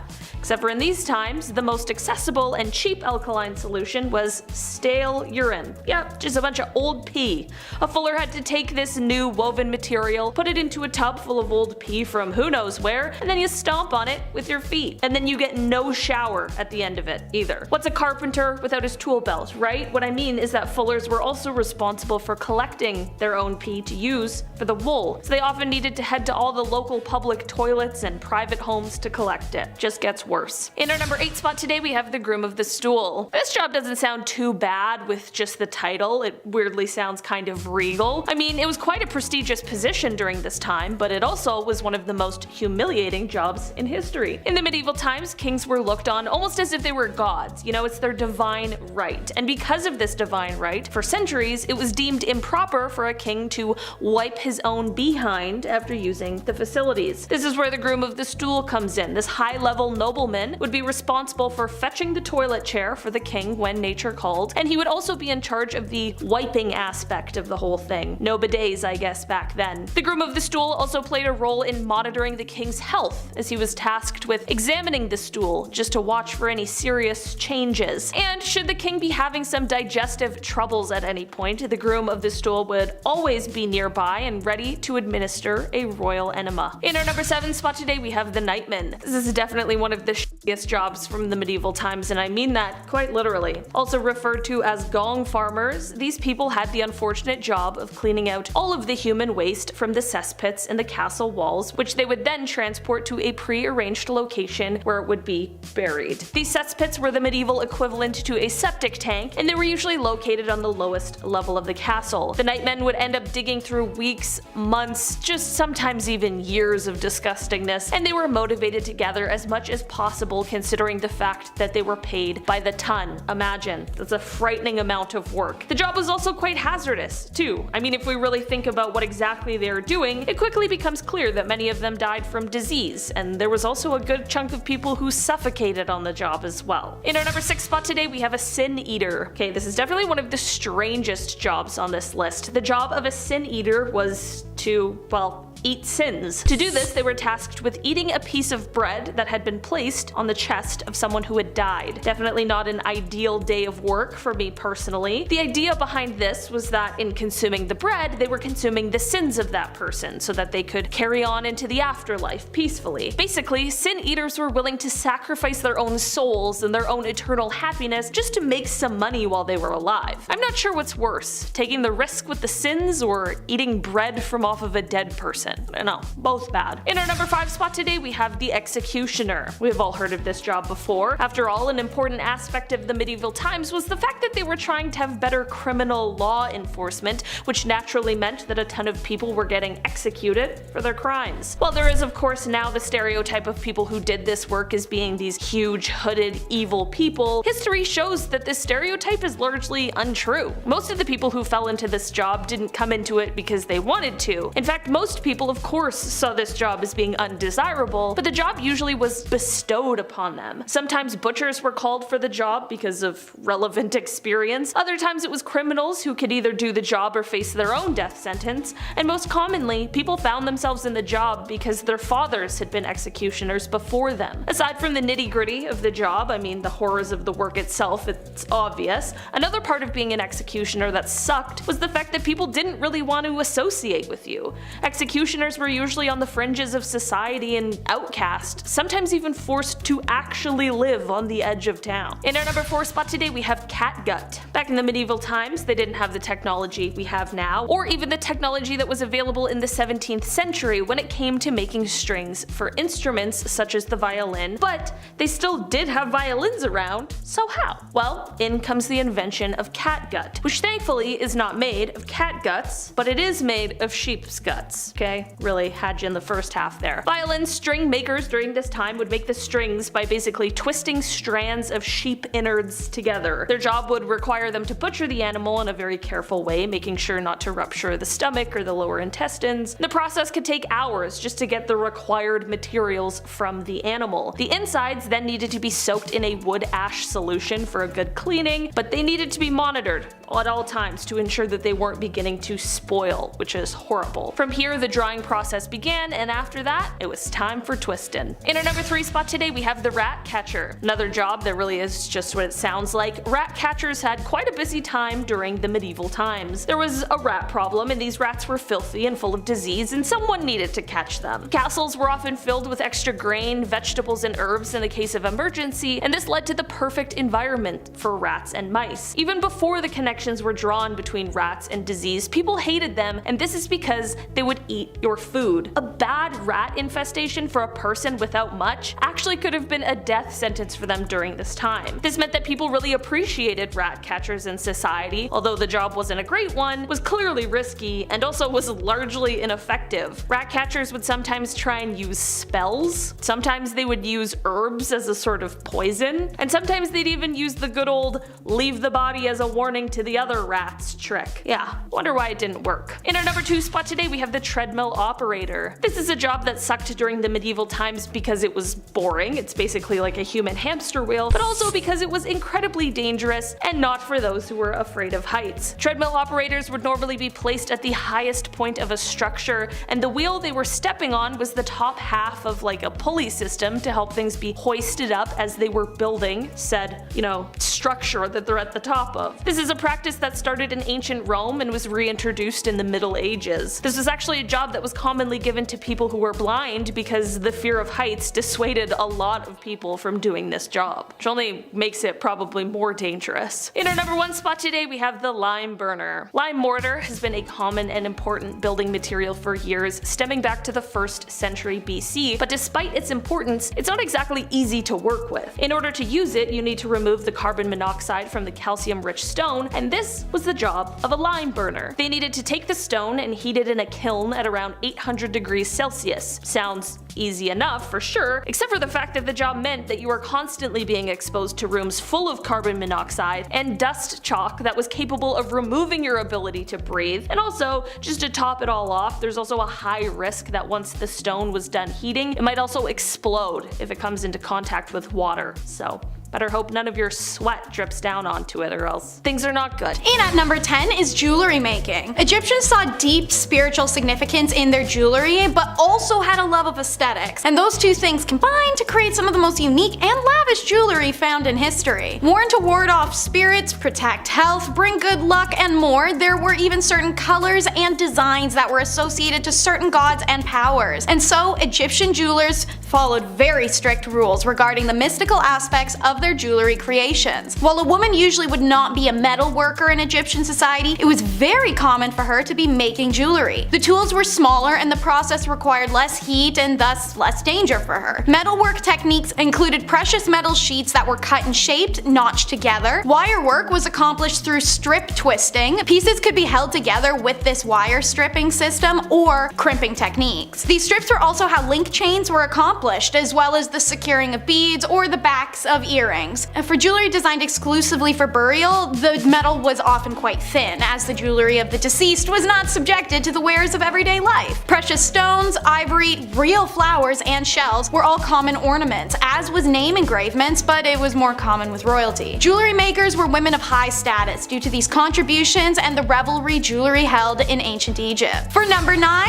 it's house vendors. Recognized as an ancient heritage profession and was at its most popular during time periods of ancient Egypt where women were restricted from going out when married. These vendors would roam neighborhoods with buckets and baskets of product for sale. Clothing, perfume, fabrics, snacks. Now, what was unusual is that the vendor was more often women than men, walking the streets alone, making these sales because many married women weren't allowed to go out walking the streets alone to make sales. You see the irony. Anyways, this profession found great popularity in single women, and many also were called upon to act as nurses in homes of the wealthy when needed. The career is named al-Dalala, but the idea itself has long been extinct with the freedom for Egyptian women to roam commercial districts. Number 8 is being a dancer. Ancient Egyptians loved their music and dance. They were celebratory, but also ritualistic at times. Farmers would dance to thank the gods for a good harvest. Dance groups would perform at banquets. People would go dance around the Nile in the lush season. The list goes on. Many men and women chose dance as a career, and it was a highly respected one. Dancing was considered an acceptable and normal part of life and even important to it. Most festivals were incomplete without it. In fact, dancing was such a revered career that dancers could start as a peasant and become a high status person from it, just like being a celebrity in the way that people would go to see them perform. Women at the time were even more revered for their grace, elegance, and acrobatics. This career had 7 types of dance: gymnastic, movement, pair dancing, imitative dance, which was like acting like animals, group dances like a historic cheerleading squad, dramatic dance was female exclusive and rested in illustration, war dances, grotesque dance, and then religious chant dances at temples, and lyrical dance, which was usually a depiction of lovers. Wig makers are number 7. Egyptians loved wigs for a reason that surprises many. It helped keep their heads cool. I mean, it also helped with high hygiene and scalp pests and looking pretty, but the heat thing is what really gets folks. Many Egyptians had shaved or cropped hair, and the mesh-like base of a wig versus a headscarf allowed the body heat to still escape. And as said, wigs were also a great shield from lice or other invasive bugs. The hair used in the construction of wigs and hair extensions was always human and was either an individual's own hair or had been traded or bought. Hair itself was a valuable commodity ranked alongside gold and incense in a count list from the town of Kahun, which puts emphasis on the popularity of wigs. When hair was collected for a wig, it was thoroughly combed and then sorted into lengths individually. The Egyptians invented a variety of hairdressing tools, and the wig makers would take the time to braid or coil the hair depending on the wig style, coating each with warm beeswax and resin fixative so that it would harden when cooled. The job itself isn't unusual, more so the booming industry it had. Wigs weren't worn to this extent anywhere else at the time, and while yes they were functional against the sun, they were more so aesthetic than anything. Individual braid and extensions could also be attached to someone's scalp for aesthetics, the way that box braids, twists, faux locks, and many other ethnic hairstyles are accomplished today. Wigs were made in a type of factory setting. Archaeologists have uncovered the remains of wig factories, wig boxes have been found in tombs, and multiple mummies have been found with wigs or braided in extensions. Number 6, we meet our ladies of the night. Unlike most ancient and even modern civilizations, selling intercourse is illegal or was highly governed. In ancient Egypt, this wasn't even close to the case, but rather the opposite in a peculiar way. Women who worked in the sexual industries were considered divine and respectable, as their career was considered to please the gods. They earned high status and lived in luxury. Working freely and openly, these ladies adorned themselves with red lipstick and eye makeup that differentiated themselves from other women. They were also tattooed, diamond-shaped dots along the thighs and on the fingers, or images of the god Bes. When the French invaded, they brought STIs, and they spread rapidly through the brothels, and this prompted the French authorities to introduce a law forbidding French troops from entering the brothels or having these ladies in their rooms. Guess those ladies were hard to resist, because anyone who offended the law received death penalty. Number 5, Sin Eater. This is one of the most metal job titles around. I'm pretty sure the Sin Eater was a boss in Elden Ring, wasn't he? He's in Caelid somewhere? This is definitely one of the more unholy jobs in this list. Not as disgusting as gut stringing or crap slinging,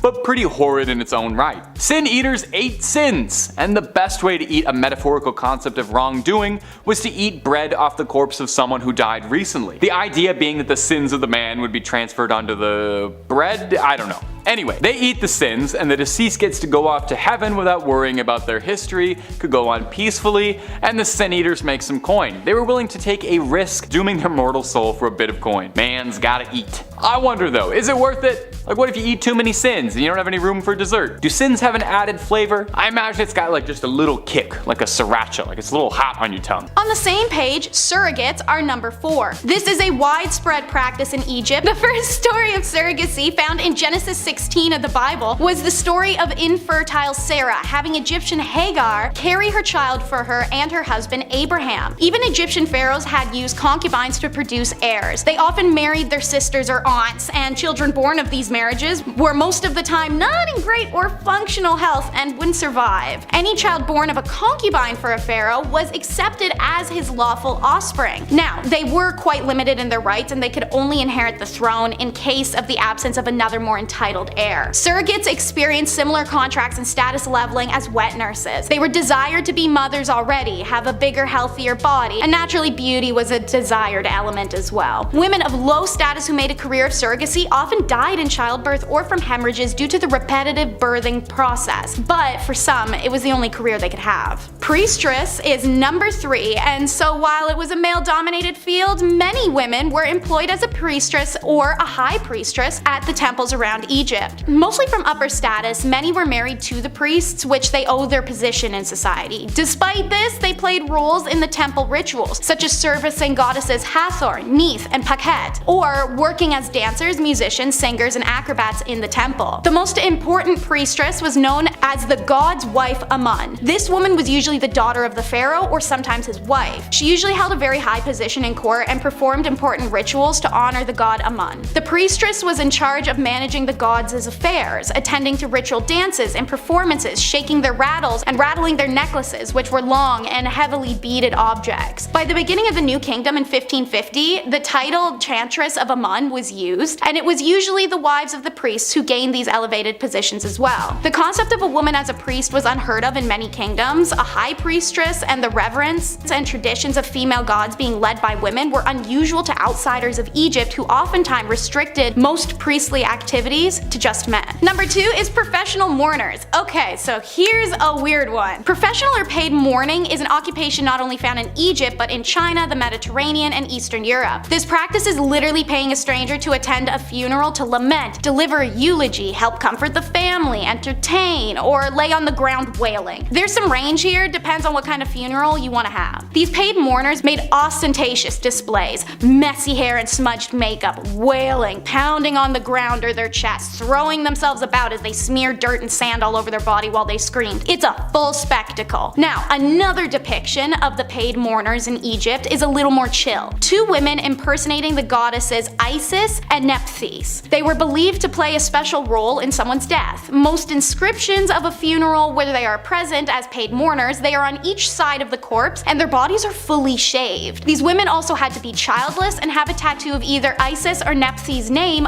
on their shoulder. Most evidence of professional mourning is seen in pyramids and tomb inscriptions, such as women holding their bodies dramatically in sorrow, braced over a casket with tears flowing. If you were a theater kid, this was definitely the type of job for you. And number 1, it's the female physician. Egypt is a difficult one with historians. There's been a lot of largely ignored discoveries due to the opinions of those who found them. The evidence of women in ancient Egyptian medical fields is part of that because, as it turns out, their physicians were actually primarily women. Evidence shows women in the medical profession going back into early dynastic period Egypt, when Merit Ptah was the royal court's chief physician in 2700 BCE. She was the first female doctor known in world history, but there is another unnamed female physician who is listed to be the head of the Temple Neith Medical School in 3000 BCE, so maybe not. But either way, the first female doctor was in ancient Egypt. Women were highly respected throughout Egypt's history, and many of their goddesses represented facets of health. Neith has been associated with the invention of birth, and Hathor represents fertility. 4 deities associated with healing are Heka, Sekhmet,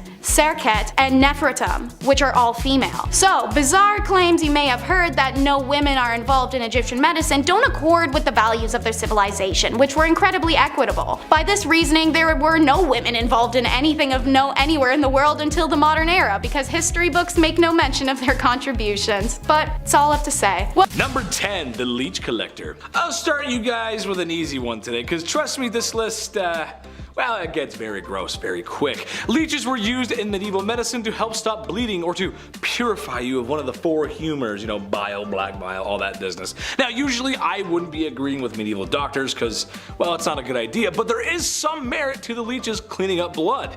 It's still done today, mind you, in a much more controlled situation with antibiotics on standby, etc. In ye olde times, someone had to go get them though. Someone had to roll up their sleeves or, well, actually keep them rolled down and walk into the swamp or whatever murky water there was and pick up the slimy bloodsuckers. It can be worse, as I'll prove in this list, but it's still not a great, it's not fun. I wouldn't want to do that. Picking up leeches and then like you go home and like, gee, I feel really tired today. And you look at your leg and you're covered in leeches, it wouldn't be good. It wouldn't be great. Number 9, groom of the stool. We've talked about this job before on Bumblebee, but Taylor and I think it's very funny because, well, yeah, it is. It's pretty funny. Basically, it's like having a bathroom attendant. Sometimes if I eat too many Slim Jims, candy, beer, and Taco Bell, I get an upset tummy, which means I'll be on the toilet hunched over, wishing to God I didn't have extra hot sauce on my tacos. Well, imagine if there was someone there to help you, someone to just talk you through it along the way, perhaps offer a conversation, a breath mint, and more importantly, aid you in cleansing the royal bottom. Ooh, yes. That's right, back in ye olde England, there was someone who aided the king in his bathroom duties. Funny enough, it was actually a well-respected position. Just, you know, keep some hand sanitizer nearby so you can just clean up after. I wouldn't want to do that. Number 8, the Canary Girls. A very similar story to the previous, but perhaps one you may be unfamiliar with. The Canary Girls sing a familiar tune to that of the Radium Girls, except it wasn't radioactive, but rather just TNT. How could TNT be harmful besides when it blows up, right? That's what I thought. The only trouble I've seen with TNT is when Wile E. Coyote accidentally blows himself up trying to get the Roadrunner. That's where I get all my scientific knowledge from. I'm a scientist, what can you say? Well, besides cartoon antics, TNT was quite harmful due to the chemicals that made it up. So harmful, it would make the women sick. It would turn their skin orange and hair yellow, like a Big Bird yellow. Yeah, that yellow. It even sadly affected children born whose mothers had been exposed to the chemicals.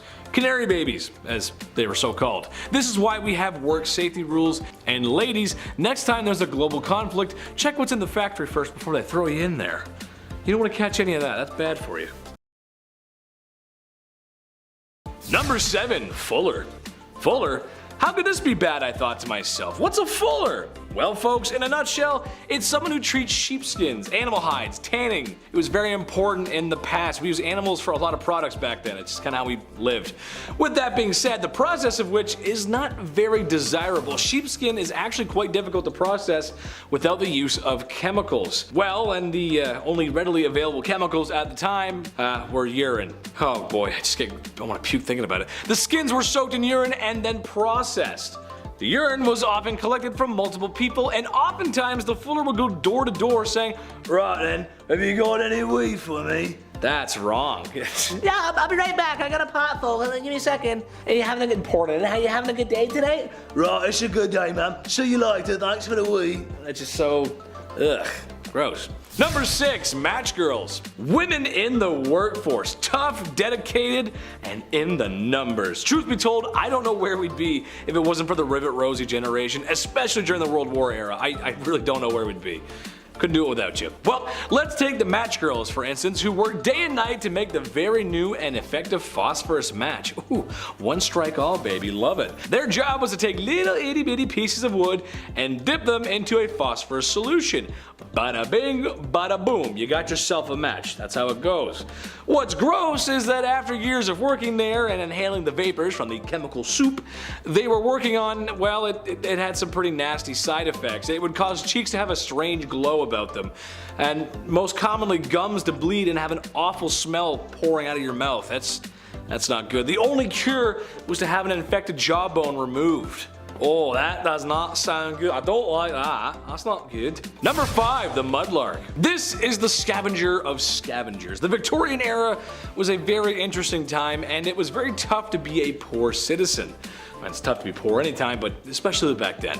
That's why mudlarks existed, not your average day-to-day paycheck. The mudlarks would comb the streets, riverbanks, canals for, well, anything of value. Which back then was a lot of stuff. I mean, there were doctors constantly looking for subjects to run tests on, like a science fair gone wrong. The mudlarks would often walk and walk some more in hopes of finding anything, sometimes even barefoot because, well, yeah, they were poor too, and in need of a little help themselves. This meant that they were often knee-deep in occupational hazards like sewage, freezing water, rats, bodies, bones, and anything else that you can imagine nobody wanted. Yeah, not good. Number 4, a sewer technician. It's a dirty job, but somebody's gotta do it. Today, modern sewers are tunnels and intertwining, well, tunnels that lead our least desirable filth to their final destination, whether that be the ocean or hopefully a purification plant. There's one near me. Sometimes, however, especially in older cities that haven't been equipped with the proper upgrades, these sewer lines can get clogged or jammed. Happens more than you think, actually. And when that happens, you don't call the Ghostbusters. Venkman's not going to help you here. You call the sewer technicians. Their job is simple: maintain the sewers and unclog the holiness that awaits them below.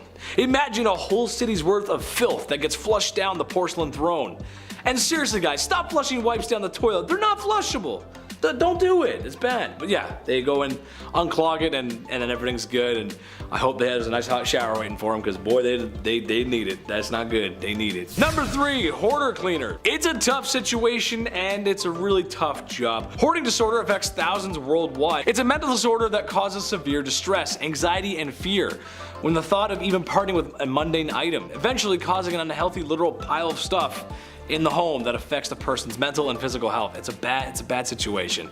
If you've ever seen that show on TLC, you know how gross it can get. Seriously, it's bad.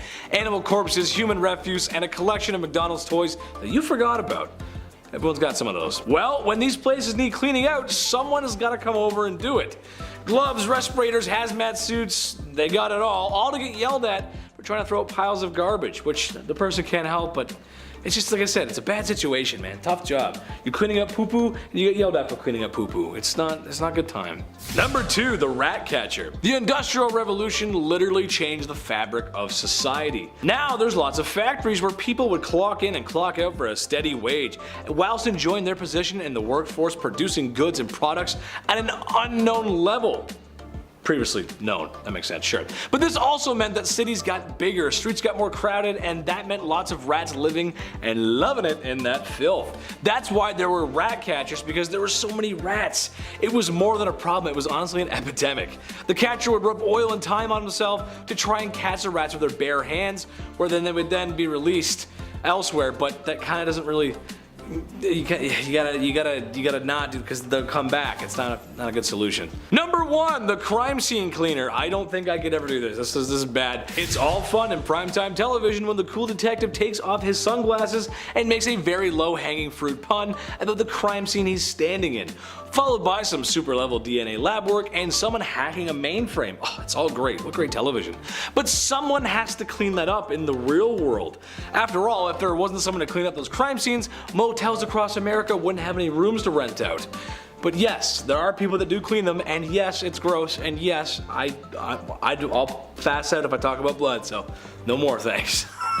Number 10 on the countdown is the cat's meat man or woman. We all know that the Egyptians worship cats, as many cultures do. But did you know that the cat overpopulation in the 1800s London area created a job called cat meat sellers? Always one of the most popular street sellers of the 1800s. If you think they sold cat meat, you're entirely wrong. Don't worry. These vendors were actually selling meat to cats themselves. Primarily horse, it was said that 26,000 horses that were maimed or past their workability were slaughtered a year for London's reportedly 300,000 street cats that were existing in the 1860s. When the cat's meat seller appeared, feline owners were encouraged by their cat's mewing to bestow upon their favorite pet a delectable treat for a mere half penny. You may be wondering how this could be one of the worst jobs to have. Well, pushing around a hot stinking cart of horse meat has its cons, such as disease and rot. Depending on where you sold, you could be making a fortune, or you could be barely scraping by. The hungry and homeless would often follow, harass, and sometimes burglarize cat meat sellers for meat or money. Also, their stalking behavior did scare off clientele or drew more complaints from the commoners. Personally, I couldn't think of something cuter than a little trolley going around town delivering food to kittens. Prepare to go downhill, however, because this next job is a lot less lighthearted than cat meat delivery. At number 9 in our countdown is the resurrectionists. Money was tight for many, as I had mentioned, but how low are you willing to go as a person to get what you need? Well, if you're willing to dig up somebody's grandma, it could put hundreds in your coin purse. In the early 19th century, the only cadavers available to medical schools and anatomists were that of executed criminals. It was also mandatory for medical students to do an autopsy to graduate, and they had to source their own body. This demand for bodies was often unmet, resulting in medical schools and their students offering extreme amounts of money for the delivery of a fresh body. Thus, resurrectionists are born. Sneaking into cemeteries at night, they would prowl around for a fresh grave site and then dig up the recently deceased. However, bodies could only be sold if they were within a certain time period of freshness, and as grave robbing became more common, many family members of the recently deceased would take turns standing guard for nights in a row to ensure that the body lay undisturbed until it was considered unsalvageable for cash. In 1832, the Anatomy Act was imposed due to the actions of William Burke and William Hare, who are believed to have murdered 16 people between 1827 and 1828, just 1 year, all to sell to the University of Edinburgh. This act did give doctors and anatomists greater access to cadavers and allowed people to leave their bodies to medical science, overall helping end the resurrectionists era. While sourcing the dead may make for a fat paycheck, I think this is a profession nobody should attempt to resurrect. Speaking of the dead, have you ever considered eating off their lap?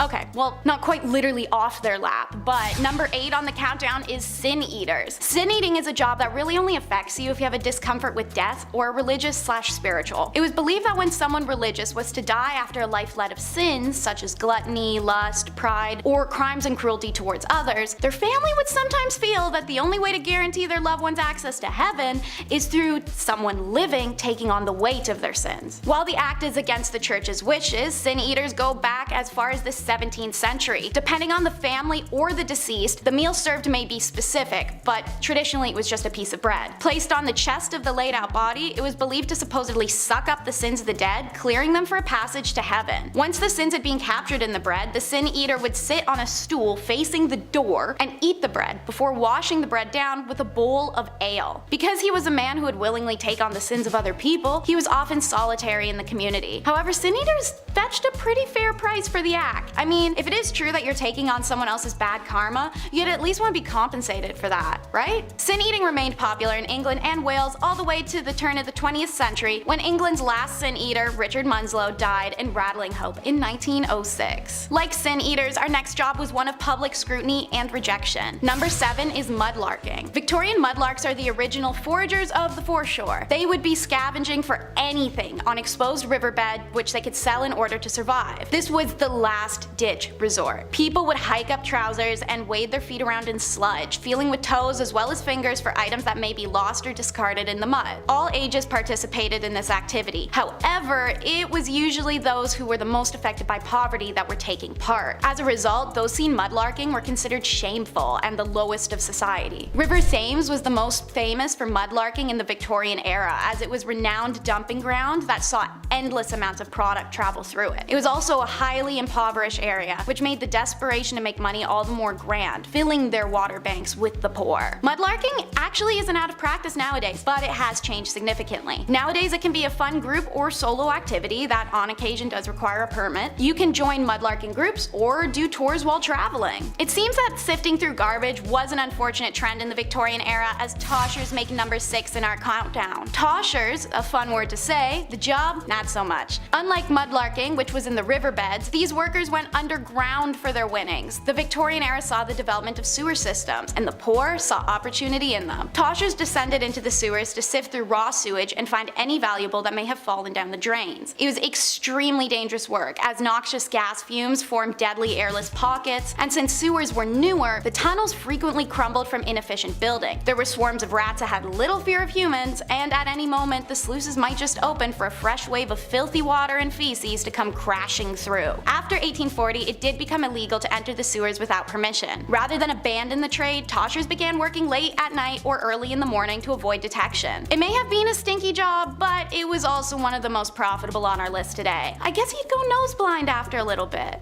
Right? Hopefully. On a warm summer day, the last thing you want after jumping into the lake on your cabin trip is to emerge covered in leeches. However, in the Victorian era, that would be a prime location for the leech collectors, which are coming in at number 5 on our worst jobs countdown. Leeches are nowadays seen as little more than slimy and creepy creatures, but believe it or not, they used to be a valuable commodity in the fields of beauty and medicines. This job was often fulfilled by poor women living in the country and farmland regions. Wearing shorts or hefting up their long skirt, these women would wade into dirty ponds and waterbeds alike with exposed legs so as to tempt the leeches. When enough leeches were attached to them, the women would climb back out of the pool and scrape the bloodsuckers into metal pots and bowls. Seeing as leeches can survive up to a year without food or in their natural environment, this wasn't always a profitable trade unless you could find someone in dire or consistent need of leeches. Doctors did use leeches to aid in the curing process of all sorts of conditions, ranging from a stomach ache to joint pain to female hysteria, if you know what I'm talking about. Despite being used in medicine, leech collection posed major threats of deadly diseases and blood loss to their collectors. Suffice to say, I don't think I have any interest in going to a doctor's office if I'm going to be prescribed a leeching. Being given the duty of helping prevent and stop the spread of disease in your community would be an incredibly high honor, but maybe wait to sign that job contract until you hear the details. Nightmen definitely make it into our worst jobs countdown, taking the place at number 4. These men would wander the streets at night working what may be one of the most revolting jobs imaginable, collecting human feces off the street for proper disposal. They would dig up the feces from chamber pots, street wells, ditches, sewer holes, you name it. By the time the sun would begin to rise, the carts would be full of the city's excrement, which would then be carried off and reused as fertilizers for the crop that they later consumed.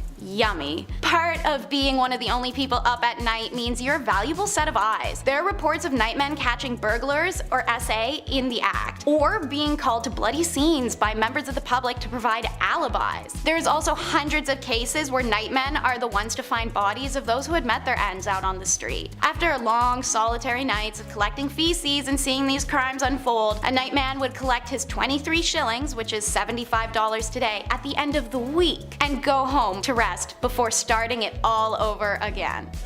Since we're already discussing dung, let's get this next one out of the way because it somehow may genuinely be a little bit worse than the last. At number 3, this is the pure finders. Please do not be deceived by the name because this job is anything but pure. In the Victorian era, tanners, who are leather workers, would use dog dung in their practice. Referred to as pure for how it purified the leather and ensured its soft flexibility, dog dung became a hot commodity due to the Victorian demand for leather. Leather was being used for just about anything as it was the hottest trend of this era. It was also being used for things like tack for horses and the necessary creation of shoes and books. To meet demands, tanners needed more dog dung, and so pure finding became a career. These finders would go deep into the cities and their sewers, trying to find where stray dog packs amassed so they could score the biggest load. Whenever dung was found, it'd be retrieved and placed into a covered bucket that would later be sold to a tanner. To make it a little worse for you guys, only some collectors wore a glove to protect their dung handling hand. But others considered it harder to keep a glove clean than a hand, and they opted out of the protection altogether. Yeah, think about that one. I feel like if this next job didn't exist, then maybe we wouldn't have needed the cat meat sellers from our first point in the countdown. Considered one of the most disease-riddled jobs of the Victorian era, it's rat catchers coming in second on our list today. The government was smart. It knew its people were suffering and that many were starving and struggling to make ends meet. So they issued a statement willing to pay people to deal with the rat infestations. Every rat would earn people a little extra cash. If someone could catch more than 5,000 rats in a year, they'd earn special privileges. While 5,000 sounds like it would be a lot, it's essentially 13 per day, and it only takes 21 to 23 days for a rat to give birth to its litter. I think you can do the math. It's said that the government's encouragement of rat catching in this time was the stepping stones towards more plague and diseases to come, as desperate poverty-driven people made poor attempts to catch these rats and caught illnesses from them. Others cheated the rules. Some people actually intentionally bred rat colonies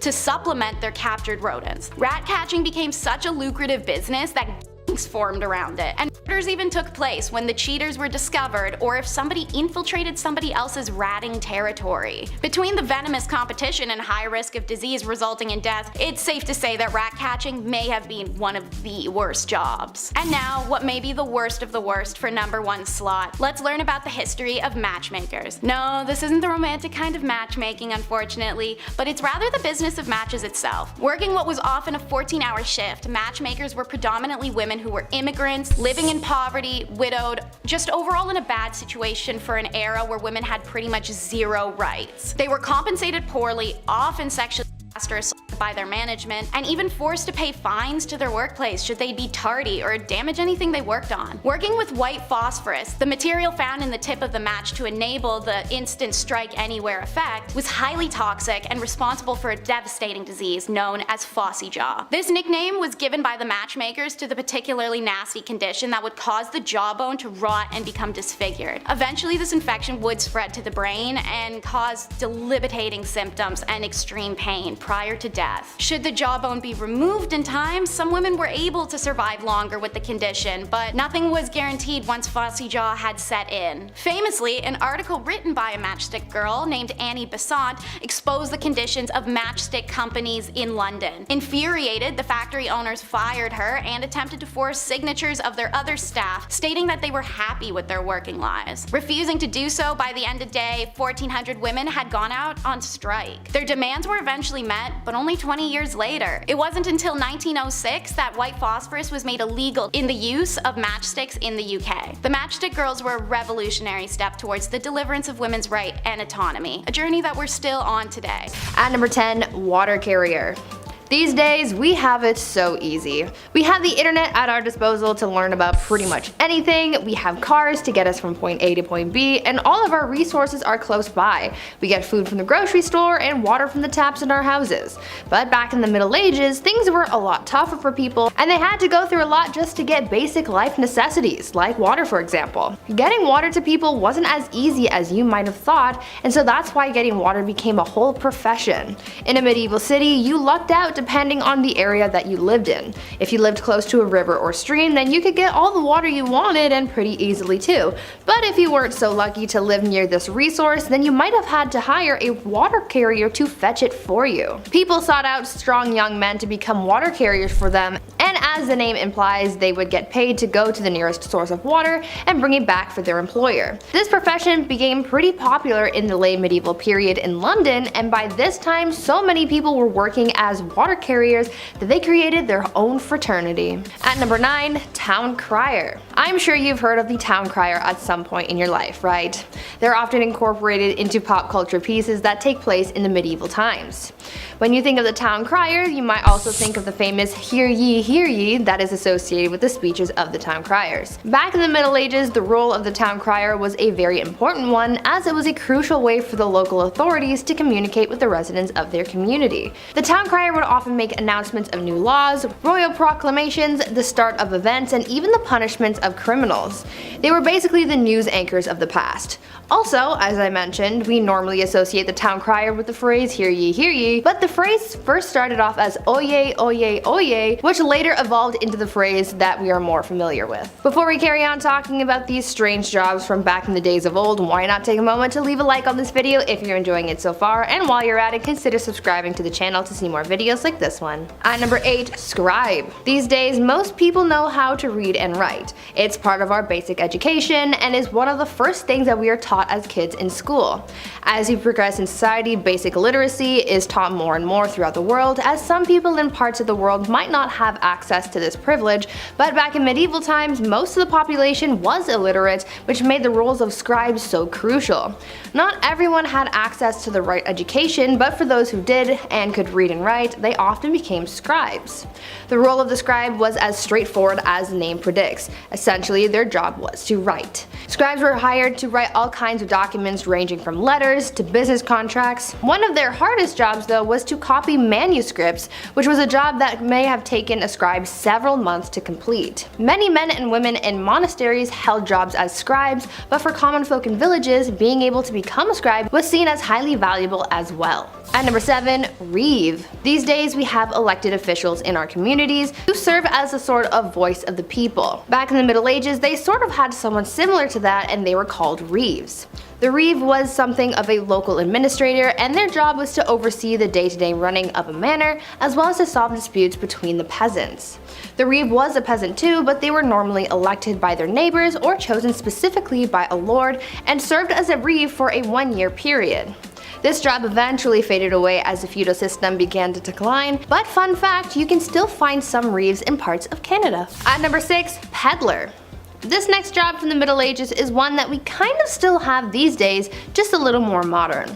We're talking about peddlers. You know how there are people who go door to door trying to sell you something, like back in the day when Avon used to do house calls?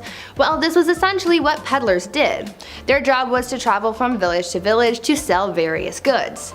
This was how a lot of people in more remote areas were able to buy certain items. The peddler's job was pretty important for the local economy because it was able to bring business to larger areas than just one local town. It seemed like a good enough job, but socially speaking, peddlers were always looked at with suspicion. Oftentimes, local people would accuse peddlers of being criminals. Now, they easily could have been criminals, but it's really a case-by-case situation. You can't judge someone for just trying to get their coin. At number 5, gong farmer. Now, even though there were simple jobs like being a scribe and carrying water to people, there were also some messy and not so glamorous jobs as well. This next one I'm about to tell you about was definitely one of the worst jobs that you could have. See, there was a time before modern sewers and plumbing were a thing. This was a pretty icky time because rather than waste being disposed of in sewers, they were deposited into a privy or cesspit. Now, these things had to be cleaned out periodically, and guess what? There were people who were hired to do just that. The gong farmer was someone who was hired to maintain the cesspits, and so they would be given a large ladle and they would scoop out the waste and transport it away. Now, I can only imagine how horrible that job would have been and how horrendous the smell would have been too. It sounds like an absolute nightmare, so I'm glad it's not a thing anymore. At number 4, galley rower. Now, as bad as it might have been to be a gong farmer in the Middle Ages, there was apparently a job that was much worse that people would do anything to get out of, and that was the galley rower. This was considered to be one of the most grueling jobs from the Middle Ages, and I can see why. These people would be tasked with working on a galley and rowing a ship along with a team of up to 1,000 other people. Apparently, people hated this job so much that they would try and avoid being picked to be a galley rower at all costs. Many people would join the priesthood in order to become exempt from becoming a galley rower. Usually this job would go to the poorest peasants and even slaves, as it became more and more difficult to find people for the job. That was one occupation that everyone agreed was the worst. At number 3, cupbearer. Now this is a job that I wish was still around. Not because it's a great job or anything, but I feel like it could have been cool to have my own personal cupbearer so I could feel like a queen, you know? The job of the cupbearer was pretty self-explanatory. Their whole occupation was to serve the monarch their drinks. Now I know I said I would have wanted a cupbearer so I could feel like a bougie queen, but the cupbearer's job was a little more important than just serving drinks. See, there was always the fear that the reigning monarch could get poisoned because it was a very common act of treason back in the Middle Ages. The cupbearer was the only person tasked with serving drinks to the king or queen because they had to make sure that it wasn't poisoned, even if it meant tasting the drink themselves before serving it, just to make sure that all was well in the cup. A lot of trust had to be put into this cupbearer so they could be quite influential in the courts if all went well. They were risking their lives and safety doing a pretty basic task, but it was for the good of the realm. At number 2, alewife. Speaking of drinks though, let's talk about how the drinks got into the cups and who made them. In medieval England, women were mostly tasked with the practice of brewing ale, and they were aptly named alewives as a result. Alewives were very important not only for business, but also for the good of their families. Brewing was a quote, small scale, low investment, low profit, low skilled industry, but it brought success to a lot of married women as well as a substantial amount of independence, since this would have essentially been their business and their own source of income. These women would always be hard at work brewing because they sold their ale quite quickly.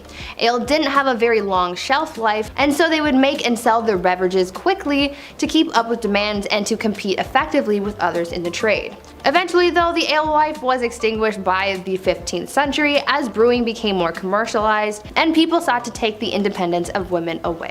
And finally, at number 1, alchemist. As you can probably imagine, science wasn't all that advanced back in the Middle Ages. There wasn't really much understanding of how the world worked.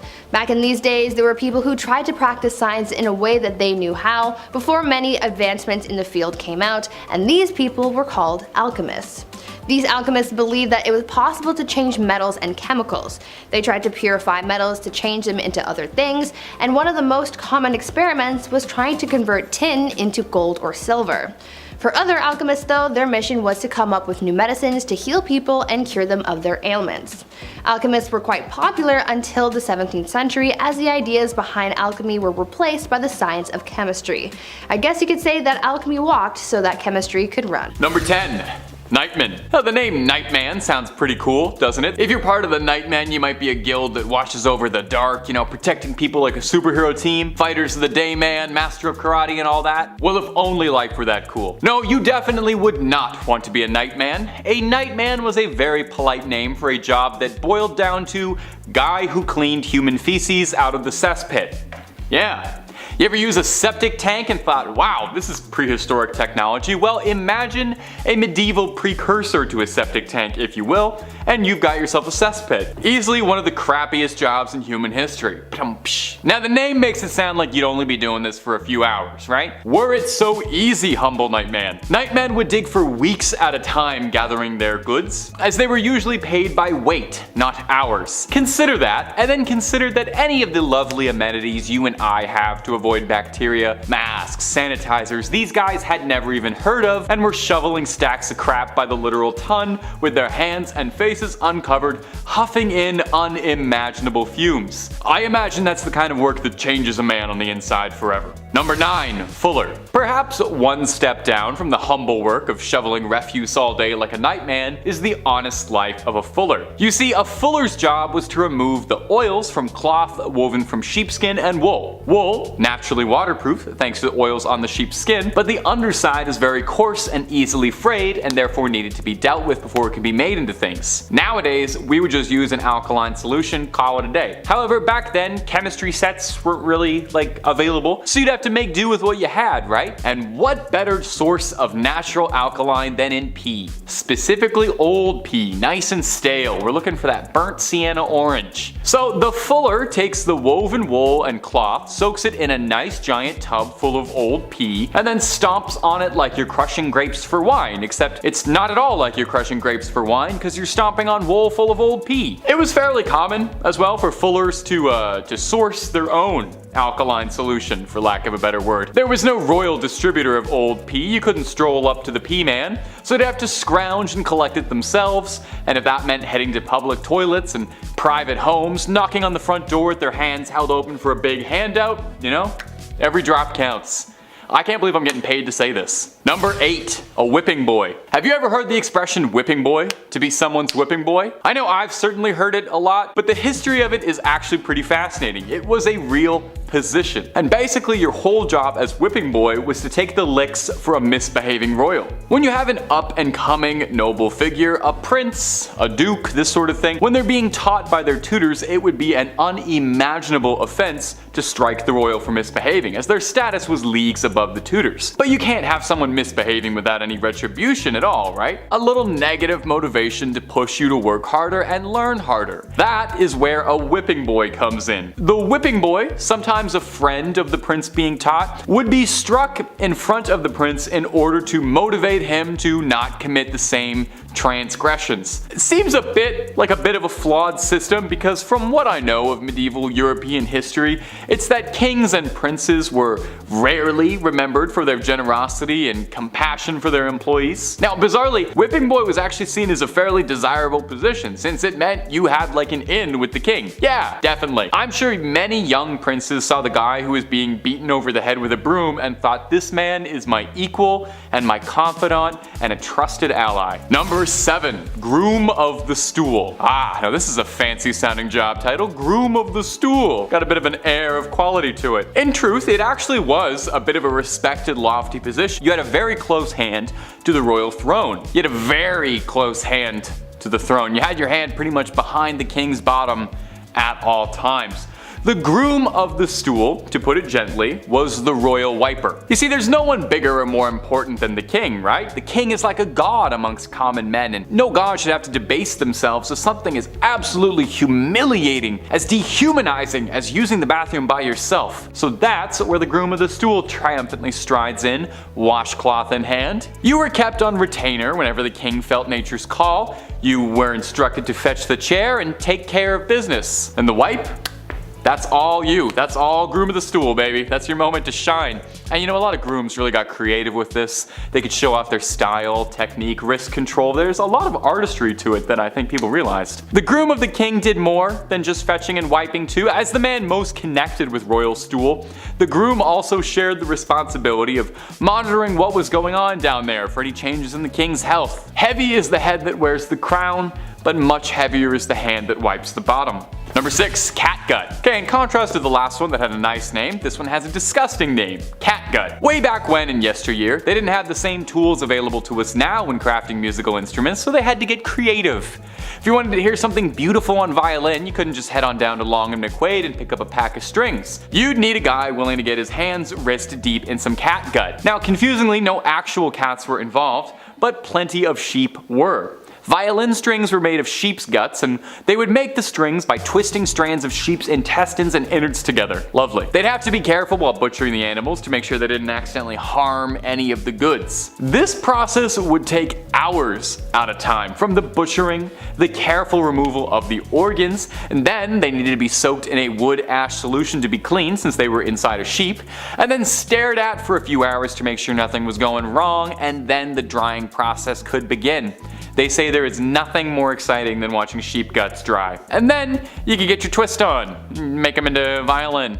Absolutely disgusting, but when you hear the sweet strings of Ave Maria and you hear how finely tuned those sheep intestines are, you know it's all worth it. Number 5 are the wet nurses. Wet nurses are found in all statuses and were for all statuses. One common denominator though is that the career kind of really sucked, pun intended. So first, their social status was always determined by the status of who they were breastfeeding. Royal family, congrats on your special privileges, statues, private quarters, and your own tomb in the family pyramid. Also, her family would receive special perks as an extension of her. Now, royal families only wanted high status wet nurses, and while it's not clear how they were chosen, evidence suggests some kind of blood tie or faint familiar relation. Most wet nurses were from marginalized families in lower socioeconomic statuses and worked under conditions and pre-definitive wages. Wet nurse requirements for any status were intense. She'd have to have given birth at least twice, have a large but healthy body due to the belief that large bodies were more nourishing. Despite that, her breasts should be medium. Too small, not enough food. Too big, the baby's spoiled. In addition to all of these prerequisites, the wet nurse should be sweet-tempered, affectionate, and responsive to her charge. She should also abstain from intercourse because it could reduce her affection towards a child, and they also said no alcohol. A good call, knowing what we know now. Wet nurses were women exploited for the products of their bodies. As slaves, they were coerced for their milk. As lower social status women, they were employed for their bodies to enhance their inadequate domestic status. Even her own household suffered physically and monetarily if a wet nurse defaulted or failed a contract. Number 4, lime burner. Now, a lime burner doesn't sound so bad at first. Lime mortar is a common building material, being traced back to the 1st century, but it's not particularly easy to work with. Bear with me while I try to explain the technicals. I'm not as smart as a 1st century engineer, you see. In order to use it, you need to remove the carbon monoxide from the calcium-rich stone, taking the stone and cooking it in a kiln at around a cool 800 degrees. It's not too bad, right? Well, that carbon monoxide has got to go somewhere, mostly in the air.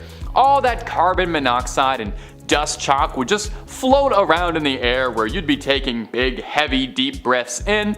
And I'm not sure how much you know about carbon monoxide, but it's consistently the #1 spot on Rolling Stone's magazine list of top 100 substances to not breathe in. On top of this, did you know that superheated lime mortar is violently volatile against water? Meaning that if you were to sweat in a building that was 800 degrees at any given time, it would have disastrous consequences. Be careful. Number 3, rat catcher. It doesn't sound fancy, but it's exactly what it says in the tin. You catch rats. You gotta wonder why you wouldn't just outsource this to the cat community. They're very good at this sort of thing. Rats, cute as I find them, at the time were filled to bursting with plague, disease, all kinds of grossness. Castle stockrooms were filled with grain, vegetables, and herbs, and if you're a rat, those are the things that make life worthwhile. Rats were a problem for nobility, but an even bigger issue for common folk and peasants, because if these little rats ate up what little grain you had, you would go destitute fast. But oh, come on, who can say no to their little pawsies and their little eyesies? I'm biased, I love rats. I would be a rat catcher if I could. Some rat catchers allegedly were reported to have raised their own supply of rats in order to squeak a few extra dollars out of the town. That's hilarious, by the way, love that scheme. Now, traditionally their methods would involve things like leaving out traps or poisoned herbs. That wasn't always enough though, so rat catchers would also invoke the old methods, namely magic, and try to entice rats away with spells. This often didn't work terribly well since rats are naturally resistant to magic, like everybody knows this. Number 2, plague bearer. The plague ravaged London and Europe, leaving behind a wake of bodies and a stack of corpses as high as your medieval eyes could see. So somebody had to deal with all of that, right? A street sweeper of sorts was needed. You remember in Monty Python and the Holy Grail when Eric Idle is going around ringing his little bell telling everyone to come bring out their dead? Hilarious, right? Well, it's partly based on reality because this is more or less what a plague bearer really was. The parish would hire out plague bearers who would then tour the streets of the village or town or whatever, wagon in hand, collecting the bodies of the ailing and dead to go dump in a mass graveyard shortly after. Tons of fun! They would spend their nights surrounded by dead bodies and their days in the church with the same dead bodies because according to the church's law, they were required to live there to prevent spreading what they were dealing with to anyone else. This might be history's first case of social distancing. And finally, at number 1 of the jobs you don't want is executioner. We've all heard of this one, and we're probably conjuring up a pretty vivid image of a burly, shirtless monster in a black hood with a big ol' axe or something, wielded by someone who can't get enough of their day job and love their passion of separating necks from heads. In actuality, medieval people weren't that psychotic, and most executioners didn't join the practice out of a love of the game, but were usually coerced into it. Some were butchers who were called to the job, some were criminals who could do the job in exchange for a reduced sentence, but most commonly, it was a family business. If your dad was the town executioner, it was very likely you would be next in line to wear the hood. Now, the downsides to this job seem immediately obvious. Unless you're super into bloodshed and death, it's probably not the cheeriest job. Seems like the kind of thing you'd take home with you, you know? Kinda hard to lay loose and relax after that. But you know what's worse than the weight of taking another man's life? Social isolation. Executioners were not particularly well liked, looked down upon as outcasts, sometimes even forced to live outside of town. Well, you know what, executioner? It could be worse. You could be the groom of the stool, you could be a nightman, so count your blessings. That's all she wrote, my gang. Thanks so much for watching. Remember this the next time you think your job's hard. Take it easy, and maybe I'll see you in the next one.